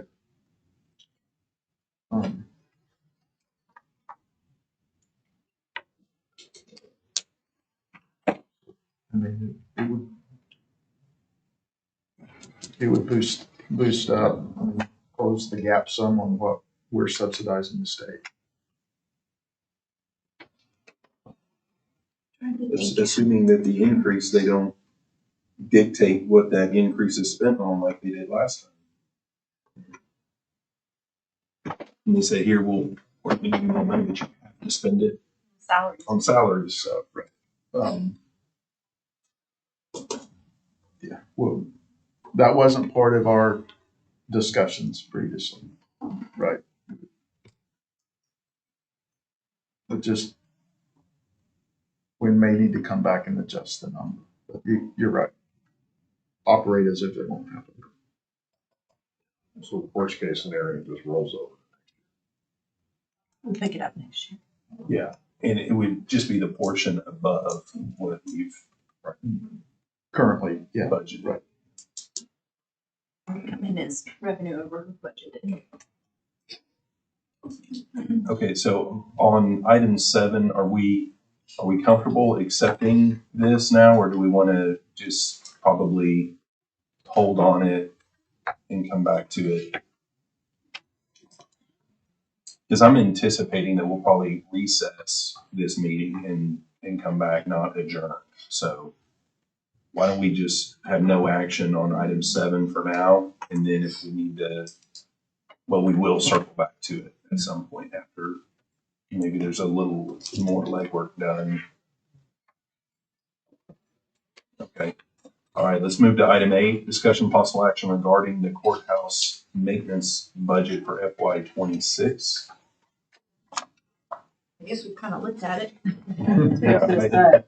This is like this on the screen. Yeah. Pretty much identical to the last 2 years. Yeah, but I mean, this language here, discussion possible action regarding the courthouse maintenance budget. I mean, It's all been signed. yeah, I don't. There's another Well, I place think this was probably Help our discussion. I think it probably The meant item to to say get the transfer the 250, but it does not.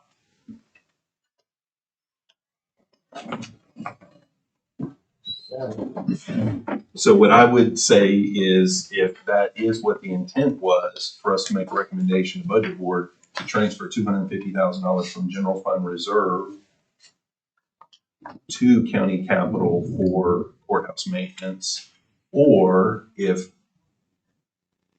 the intent was for us to allocate the $250,000 to the September supplement, either one of those, If it's the latter, we can do that just through our supplemental discussions. If it's wanting to transfer from reserve, I think we'll need to have this more specific agenda item than this, and it could be on our regularly scheduled on Tuesday.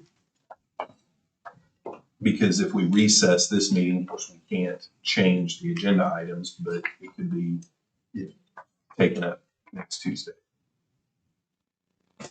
We just strike it for this one.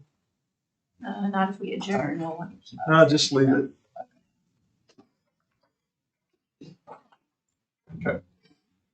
All right. Item 9, discussion and possible action regarding annual statutory salary and wage of county officers, keeping the county in compliance with the date on which changes in the salaries and rates of pay for county officers and their deputies, aides, and assistants under this act shall take effect, shall be as of, on, or after the first day of July. This is an item that Mike added for the statutory salary change requirement basis. I just want to let the BT know that our office has officially filed our excise board report with the state auditor's office, which has been accepted and it's posted on their site, which all those calculations are based upon. So with that, I calculated this new sheet based upon the valuations that were recorded in the excise board report. And I think, correct me if I'm wrong, Mike, this is your agenda item, but this isn't an item for us to approve or reject this No. amount, because this is statutory. It is what it is. I think what this agenda item is on here for is so that we know what that dollar amount is as we are contemplating the budget supplement for this year, so we can shore up those budgets that need the additional funds. That's correct, because all counties use the same statute and set for base pay. But that whole idea was to let everybody know that is the number for budgetary purposes that we'll be looking at. Like in the past, we've talked about at least looking at the officer salaries, and then if we need to look at those underneath that, we would look at that for budgetary purposes. I think there's been some discussions on whether or not officers have the ability to absorb that number, or if we need to go back and acknowledge it and pick it up.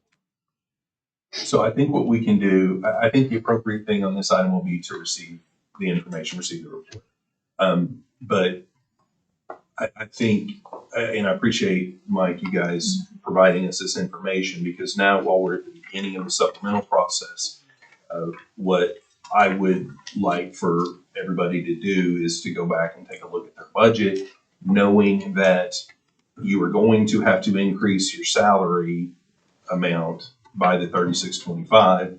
You need to figure what your benefit amount that's going to be associated with that is, and determine whether you can absorb that in your already allocated budget, or if you need to request that as part of your supplement, because that would not have been a dollar amount that would have been available to include at the regular budget cycle for July 1, because we didn't have it. You're saying see if we can absorb the officer salary or the deputy chiefs? Well, the 3625 is mandatory. That has to go in. So look and see if you can absorb the 3625, and then what kind of impacts will that have downline that you may need to also request in the supplement. So yes.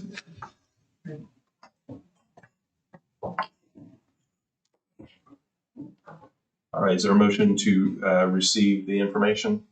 Motion. Got a motion second. All those in favor say aye. Aye. Any opposed? Let's have it. Mike, thanks to you and your team for getting that done, getting the information for us.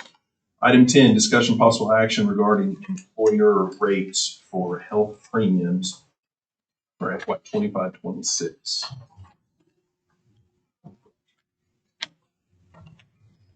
Well, actually, This is just our regular.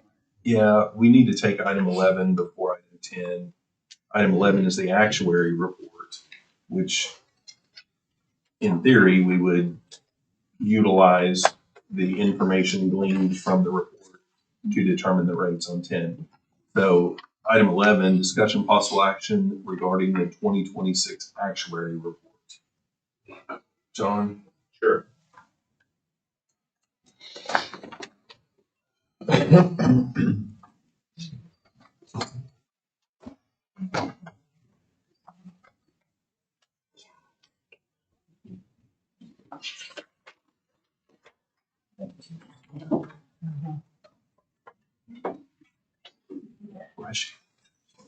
Okay, just a quick reminder, I'm not gonna dive too deep into this because we do it every year, but how the actuary, as a reminder, looks at our health plan, they take components, medical components, prescription drug components, dental vision, and admin costs, and they look at our net costs for this last fiscal year, and they put a trend on each of medical, prescription drug, dental, and vision. The trend on medical applied was 12.2%. The prescription, these are national trends. National trend for prescriptions 14.6, dental's 8.4, and vision 6.1. So they add those percentages to our actual net cost from last fiscal year and come up with proposed funding rates. As a reminder, our two biggest expenses, medical and prescription, last fiscal year, we ended up 1% or $288,000. That's it. Again, the actuary report applies national trend of 12.2% to our medical and 14.6% to our prescription. So it's really high. Now, John, don't they usually also, because of when we institute our rates, they include another buffer amount on top of that? Did they do that this time? Yeah, and that rate I gave you includes that buffer amount. John, what were those percentages increase again? Sure, medical 12.2, prescription 14.6, dental's 8.4, and vision 6.1. And what they're doing is just applying the national trend rates. And when you look at our actual expenses in each of those four categories, what are our percentages? Well, the biggest drivers I have now, I didn't bring dental and vision because those really don't fluctuate much, Joe. Medical and prescription combined, we're up 1% last fiscal year. And kind of when you look back, a running historical average of what our, not what the actuary has said. What our averages But what our are. We averages usually are. like we're at about a 3.6% increase, which way below trend, way below the industry. Most plans see a 15% increase per year. So as a reminder, we're self-insured. So this is just our expenses are what our expenses are. We're not paying an insurance company. So they do their actuarial work and say, hey, county, if you want to fully fund your plan up to the maximum, if you have a catastrophic year, here are the rates to do it. The county has historically never followed those rates to a T. As a reminder, we've always followed the employer rates. The county has until last fiscal year. We diverted and followed a 3% method for the employer rates, did a 3% for employer, 3% for employee last fiscal year. And we did that at September supplement, retroed it back to July 1st. So, so last year we didn't follow their rates. 2 prior years, the employee premiums were frozen. So what they're looking at, and they're proposing, and I did on the sheets, the handouts, a proposed versus a 3% rate increase, and what those numbers look like on the agenda. The employee rates, since we hadn't increased for a long time, it's about a 56% increase if we follow their rates. Hang on. Sure. That is getting down into item 12. Sure. So let's go ahead and finish up with the actuary report. Does anybody have any questions or comments related to the actuary report? If there's not, can we get a motion to receive the report? So moved. Second. Good motion, second to receive the actuary report for 2026. All those in favor say aye. Aye. Any opposed? Ayes have it. Okay, now item 12, discussion possible action regarding the proposed FY 25-26 employee and retiree rates. Sure. So last year we did 3%. So I just put that 3% as a reminder on there what we did last year. Here are the proposed actuary rates. It would be a 56% increase for the retirees on our supplement, less about a 10 to 12% increase if we follow the actuarial rates. And then that, if we follow the actuarial rates on employees, that would Don't you bring, have that now, is that employee or employer? this is, go down real quick. This is employee. Yeah, employee. So. So if we did 6 months of these rates, would be $1.1 million in additional funding into the plan. If we increased it by those proposed rates. And then I did a 3% example. Since that's what we did last year. So if we did 3% like we did last year, single rate would go from 164 to 169. Family would go 385 to 397, $5 or $12 increase. And that's employer, because you Yeah, got. this is Employee. employee, Okay, yeah, employee both rates. of them have employee rates on them. Yeah, and then we have another one with employer on the Oh, okay. agenda. So we have an employee rate item on the agenda and an employer rate item, separate item on the agenda. So these two, are you just showing us two Yeah, for different an options? example, yeah, Okay, options. Since okay. last year, it sounded like we were headed to probably 3% recommendation, so I just copied that. These are what the rates look like with the 3% increase. 3% increase would bring in $66,000 in additional revenue this fiscal year. We don't really have to decide this until. We need to have it done before into October. We need the employer side though. Right. Yeah. So, yeah, sometime in October, we need to see what decision. And John, you say, when I asked the question about kind of the historical, our own experience, it's 3.6. I think it's around 3.6, yeah. Yeah. You know, we have big years that go way up, and we have ones that go way millions down.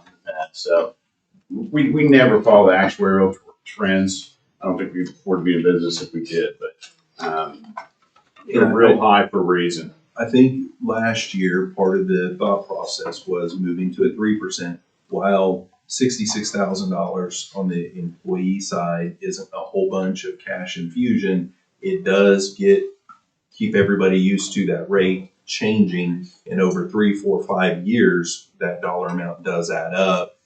And if we don't make those small incremental changes, then all of a sudden we're going to be at the, oh my goodness, it's a 40% increase or something in 1 year.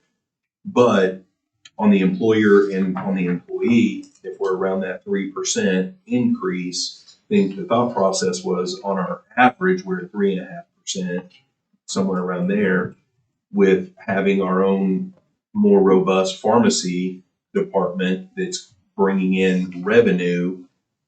Hopefully at some point we have enough cash flow coming in that those dollars that are in there can help offset maybe some of the bad years. And so we kind of stay at that 3%.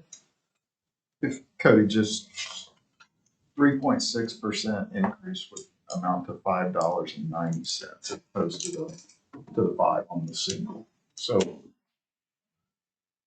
if we just went with what the historical, our own experience, historical trend had been recently, and you went 3.6%, it's still only $5.90.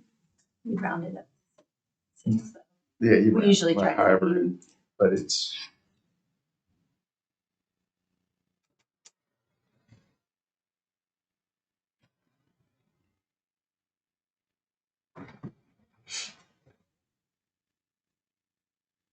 Hey, John, I think I kind of ask the same question every year. So if we did a 3% employee and a 3% employer, would you be comfortable getting through the end of the fiscal year for FY26 with those numbers? Yeah, as long as we get, as a reminder, we do a transfer as part of the budget process for the premiums for the retirees, basically.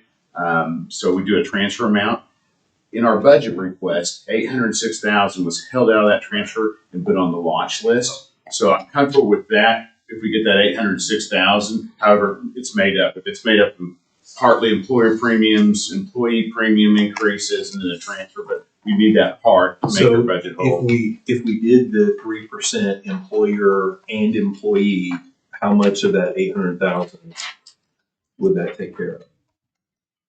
So the employer rates, it would be $600,000 611,000. If we retro it back to 71. Yeah, so close to 700,000. Yeah, almost there. Yeah, almost there. And then the difference between transferring it from reserves, and you know this, but when we do it in employer premiums, then it hits those special revenue accounts too. So it's not all coming out of the general fund.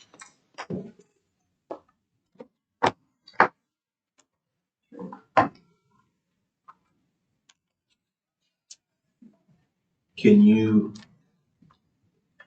take, what was that amount again? 611. And then 611. 66,000. Plus 66. 66 for Is employees. 677,000. Yeah.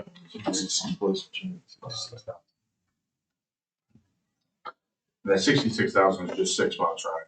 Yes, Okay. correct. So I thought- But the employer rates would be the full fiscal year retro back.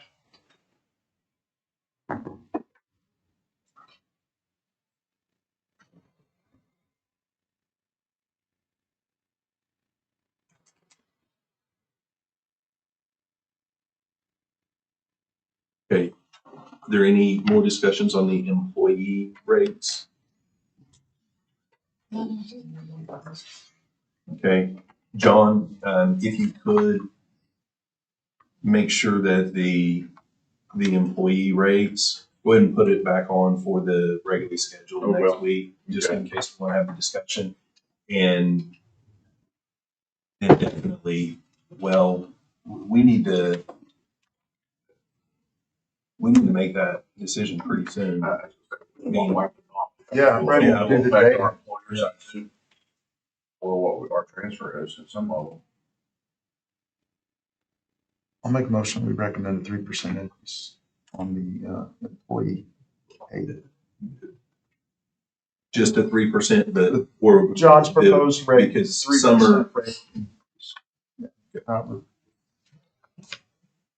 I'll start. We got a motion and a second to recommend a budget board that we increase employee and retiree medical insurance premiums approximately 3%, and the actual dollar amounts are listed and percentage amounts are listed on. Can you scroll up just a little bit?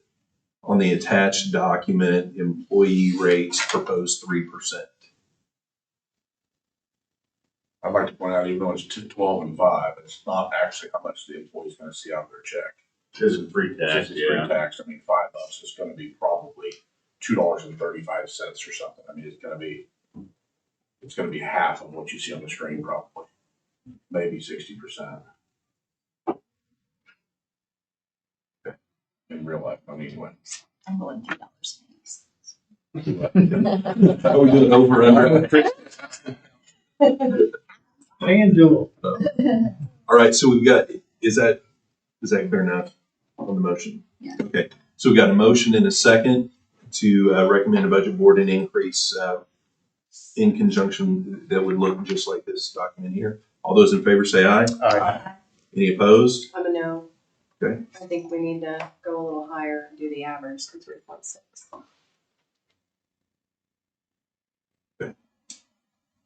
All right, item passes. Item 13, discussion possible action regarding the proposed FY 25-26 employer rates. So John, on this sheet, when you're showing us 611, 892, what you're renting, is that just the general side of that? So I didn't split up between special funds or anything. It's just total amount of premiums that would come out. So how much is general and how much is? I don't know. I didn't break that out. I can though. Yeah, we'll need to know. Yeah. I can bring that to the next meeting. Last year I did one by all the special revenue funds and rollies on each one and detail out the cost. I can do that as Yeah, well. 'cause we'll need it to, for the September supplement too, because we're just doing the general. Yeah, I'll bring that Tuesday. That's the total number of participants, including cash accounts. Yes, right. everybody, just all enrollees, not split out by special revenue funds or anything like that. Tuesday, I'll bring a real detailed one that splits it out by special revenue so you can see. Since we are doing our new process, the front funding of insurance rates. I don't know if you did this before, but are you tracking? I know whenever I used to do budget for District 1, I would send you an email every year and say, hey, John, who do we have on the plan, whether they're single or family? And then I would look and make sure that we were kind of consistent with that throughout the year. And that's what I was using for our actual medical expenses, right?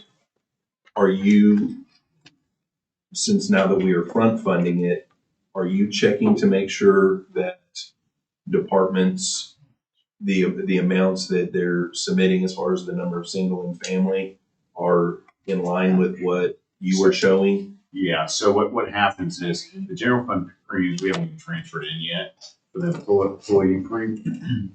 So let me restate that. Let me think about that for a second. So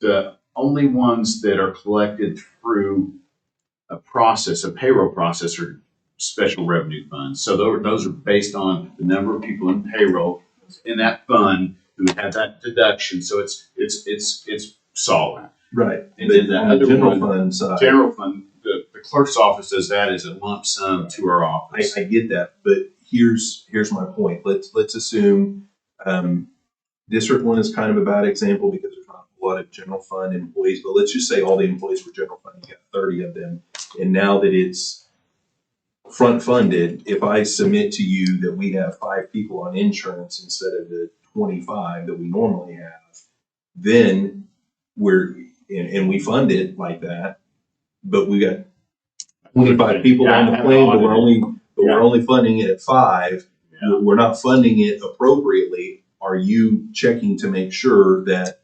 we're close there on those numbers? I haven't yet, but we need to make sure that stuff is in line. because once the I think budget's they go off done, the estimate needs forms, Yeah. they get a lump sum Yeah. and that's Or you it. use So an then this offset. would probably get picked up as a lump sum. Right, but what I think needs to happen is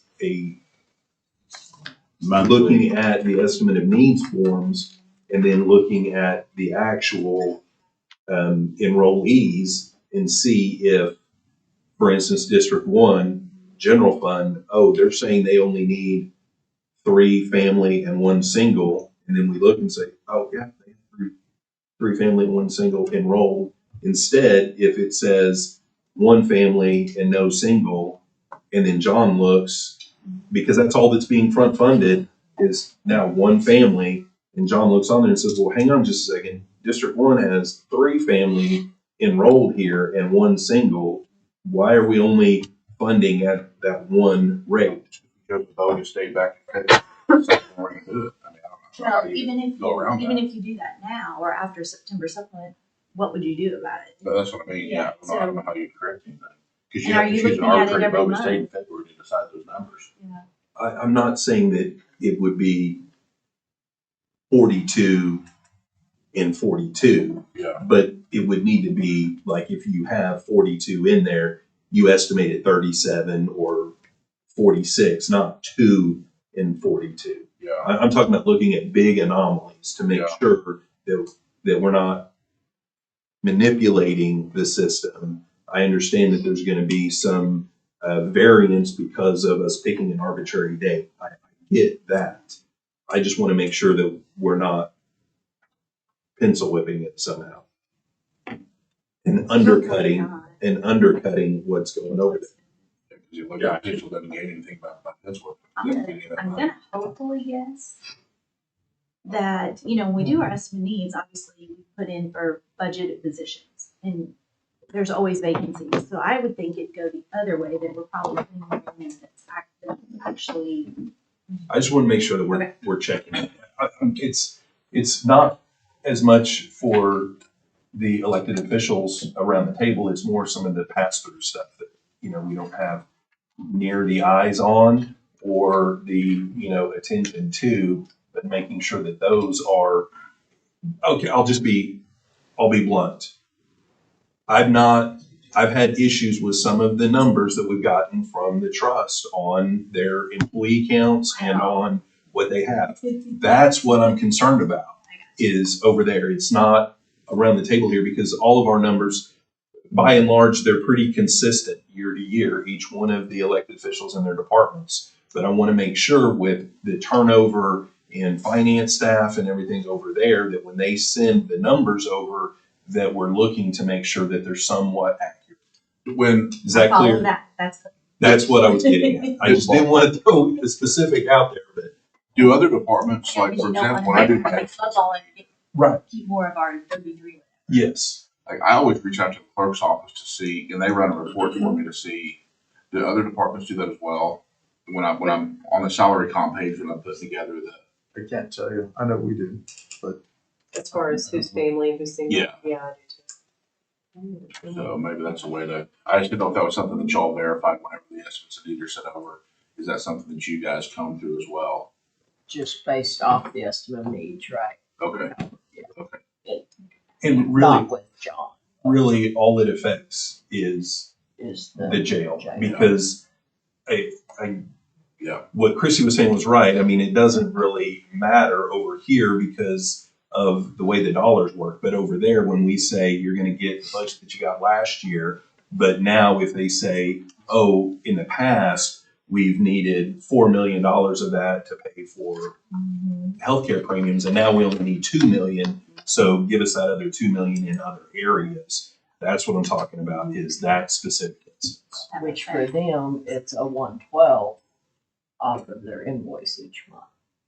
Yeah, that's how we agree. Because it's not their whole budget's not funded up front. Mm-hmm. So. A good time to check theirs then would be right now. Right. Right. And adjust for September. I'll do that Tuesday. That's, bring it that's in. why I was bringing it up. I'll bring that in Tuesday. Thank you. Yes. Kind of see where they're at. Yeah, I'm not saying that it's not accurate or whatever. I No, just true, think we need to be tracking. And they should have. Well, and how would we, vacancies, so- I mean, since that's on the table, I mean, how would we do that? Because I'm They're on our inclined, plan. I'm We actually could inclined to look up disagree with what you said, because I think it would be the opposite. I mean, my guess would be that if the jail is short 100 people, I would imagine on their estimates of need, they submitted for the full amount. That's what I'm saying. Right. So what I'm saying is if we check it right, if you're saying to check it right now though, and we find out that they're 100 short and we're actually gonna take real dollars, I think we're, Yeah, I don't know what we do. I think what we can do is, and this is what I would try to do if the numbers looked a little bit off whenever I was getting a report from John for District 1. You would look at the numbers that they have right now enrolled, but you would also look at the 12-month average of how many they have on there, and just let us know if the numbers look.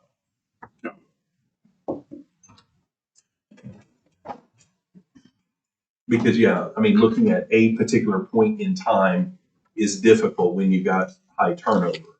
I get that, but if we can look at averages, whether it's 12 months, I mean, heck, we can look at the last 24, 36 months, last 5 years to see what percentage of their employees are on insurance and what that actual number looks like to make sure that we're somewhere in a reasonable ballpark. All right, we're still 13, right? The employer. All right, is there any action on the employer rates? I think when John brings the breakup of really how much the general fund impact is, that'll.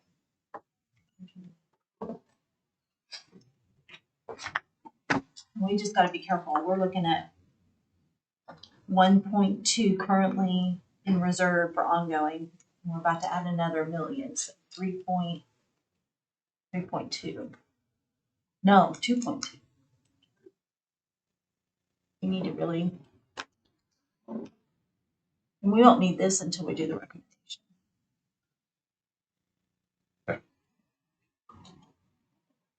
John, how long do you think it would take you to get those numbers? I can do it by Tuesday. Is that soon enough or no? I mean, I can do it this afternoon and email it out to. I mean, it'll take 3 or 4 hours to be. Do you think tomorrow, Oh, we yeah. could get it tomorrow? That way maybe if we're meeting back on like Thursday or something. So those the employer rates For single, it's 927, 2133, that's our proposed. Correct? If you go with 3%, yes, correct. So in that case, for single, the whole bill really went up $32. This individual's only gonna see 5 of that, employer will pay 30. I'm just curious, John, what the 3.6% look like for the employer. Okay. Take care of our employees, a little less, a little more to us. I can run that example too. Like have these back on the agenda for Tuesday. You could do it really quick, just plug in $6 instead of 5. Okay. As a matter of fact, I'm ready to just say, but I recognize your point, Christie, the impact, but to just go with the 3.6 for the employer.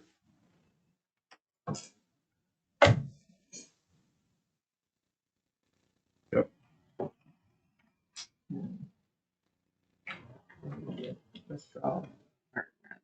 It's not gonna make a difference to me at all. Yeah, I think it went from a $27 increase on a single to $33.37 in a family, from 62 to 76.79.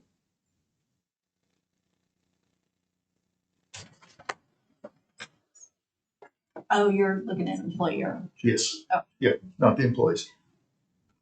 Well, then it's, yeah. It'd be,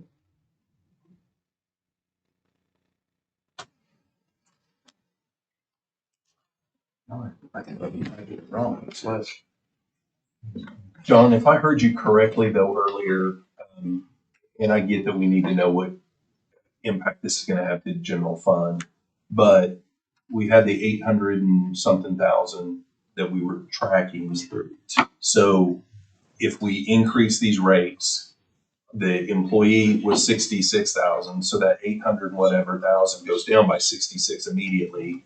And then the 3% or 3.5% adjustment on cash accounts reduces that 800,000 down. So general funds will be impacted less than what is on the watch list right now.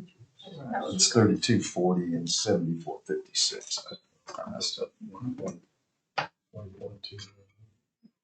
Total. no, that's employer. Yeah. But you were wanting to do it on the At employee too? 3.6. No. Oh, Employer would Three go for the up. employee, like 32, 36 on the employer. I'll have that example.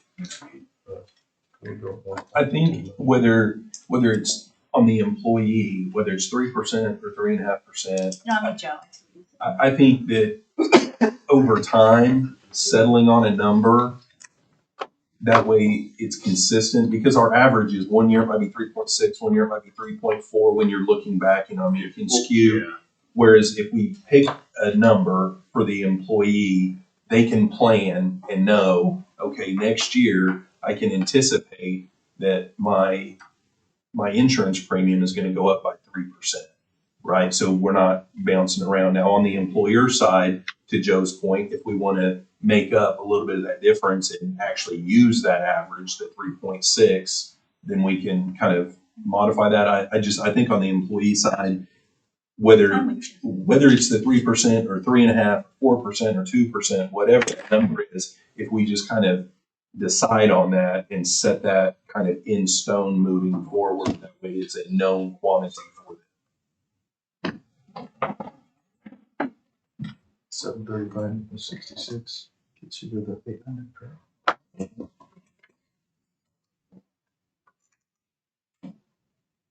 What gets to the 800, Joe? If our math is correct, if you do the 3.6 on the employer and plus the 3% we're already going to recommend, that'll get you to the 800,000 number. Paul's got it at 735. Would be an increase of 735 to the employer. And then the 66 that John said, the 3% employees garner. There's your Don't 8. count for any special revenues. No, it's in. Yeah, that 735 Okay. is special and general.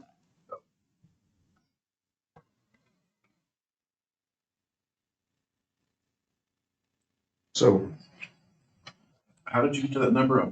You, yeah, By Brandon, taking the 20.426 current employer And and adding 3.6%.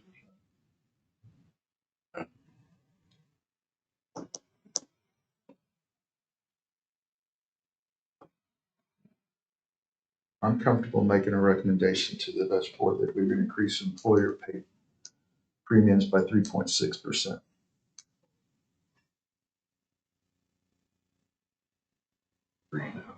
Retroactive to July 1.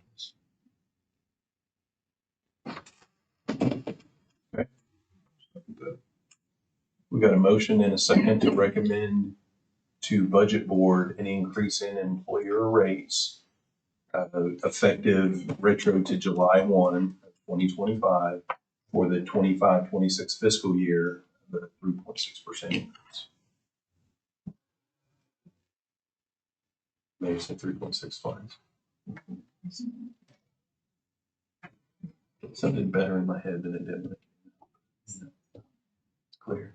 You get the gist. Okay, there's a motion and a second. Anybody have any questions, comments? Still like to know the general fund share, but we can press second. All right, all those in favor say aye. Any opposed? Ayes have it. We'll find it out. So to confirm, I don't need to bring anything back. Well, yeah, if you I could. still want to see the, we Okay. need to still see the breakdown, how much for the special revenue. I'll read it from general our. fund. So everybody around the table, we need to be tracking that if budget board approves this recommendation, then you need to account for, well, how are we gonna do that? You need to know how many's on each. Well, only the Right. special revenue people would need to actually account Right, for it. yeah, because it's Otherwise, already- it's just gonna go. Yeah, We still need to see it. And is Usually it- it's by fund and Sorry, Chris, is there a way we can eliminate this? It shows up in our budget and then it's immediately deducted out. That created some serious confusion. With the estimate needs. There were some transfer in and transfer out issues. yeah, it should have been expense rather than a transfer. So basically you get a full budget of what it costs to run your office. And then it probably should have been an expense to come out. Okay. Instead of a transfer. Hmm. I thought we did that the first year. Did No, we didn't. do it the same way? This is only, this is only a second. this is only our second Yeah. year. Did we do, I thought we gave Did everyone we their fix it budget. already? Yeah, we didn't do any of the ins and outs, we just we took it out of your original budget and put it Correct. directly into employee supplement, yes. But You I shouldn't think the see any me- transfers in or out, but So no expense and no transfer shown in the budget? Then when you get the budget and then you get the revised budget, those numbers are different, right? That's what I'm getting at. You have to remember, oh, wait, they took $250,000 at the beginning of the year. That's why it was shown as a transfer out. correct. And then when we got the supplement, it was shown as a transfer in and immediately it was a transfer out. And I think what we Right. thought the mechanism was gonna be, and maybe it's not possible, but what I thought when we set it up was that it wouldn't be a transfer out. It would be, say, District 1 had $50,000 of insurance premiums for the year, then it would be an expense of $50,000 coming out of their budget, not a transfer from their budget to another budget. Right, and then that makes that whole number Then adopted budget correct rather than. Yes. Yeah, that's the Yeah. way. Because when you got somebody dumb like me doing a budget. We're gonna make you a pro and never. Yeah. So Albert, can you check and see if that's an issue, doing that this year, instead of it being a transfer, being listed as an Well, expense? he's saying it's not even a transfer. I just don't see how that. Gotta account Basically, for when you loaded your budget for July 1, Uh-huh. when it got to D1, D2, D3, they're just loading a budget without it in there. And when they get down to the employee supplement line, they just loaded the budget there for the whole amount. So does Is that Correct. Does the insurance even show on the budget then for that department? No, See, and that's why we wanted it as the expense. That way you can track what the cost of that cost of your particular office. office is. Again, unless I did my budget reconciliation sheet for this current year wrong, my adopted budget, and then I had to show a transfer out my internal tracking. So I think it is showing. Oh. But we haven't been able to, I mean, because the closing out the year, Munis has been a little wonky anyway. So. Can you take a look at that? Yeah. Please. Thank you. Maybe when we get back on Thursday, we can figure out. It's a cleaned up technical term. Senator. Okay, all we've got left is, 10, which was discussion possible action regarding employer rates for health premiums, but that was taken care of in 13. And then 14 is discussion possible action, make recommendation to Oklahoma County Budget Board from BET regarding the FY 25-26 supplemental appropriations. We're still too early in the process to get to that. Are we wanting to have any of those discussions, or do we want to go ahead and recess and come back at a later date to take up more discussion? I say recess Recess. and be ready to nail down those revenues. Once we know that. It's easy to- So you're going to get with Brooke on those one numbers, right? Yes. On the reval. And then Christy, are you going to follow up with them to see on the revenue if you're comfortable with that? And then you're going to rearrange those three, and then Check on your employer premium transfers. yeah, John's going to check on that, and then you're going to check on whether it's transfer or expense or how that was done. My only thing on the revenue sheet was just why we didn't pick up the prior year tax and the miscellaneous tax. Okay. We picked up everything else, and maybe it should probably, I don't, it's the only thing I was gonna have him check. I have down also to check court maintenance stuff that's coming in. I wanna see how the checks, Okay. who's deciding how much. Who's going where? Okay, I'm so sure it's that's kind of it. prorated. No other homework other than that, other than everybody keep in mind the elected official salary increase and the potential impact that it's going to have to your budget. Other than that, Kathy is telling me that Thursday is pretty wide open. Let me check my schedule. I know Thursday afternoon I'll have to be done by like this time, but I can go early Thursday.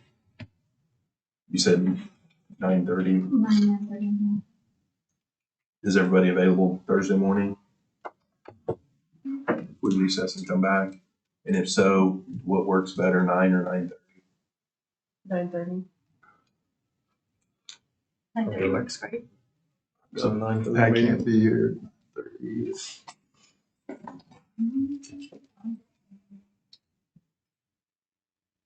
I do. What about Friday? I do in the afternoon.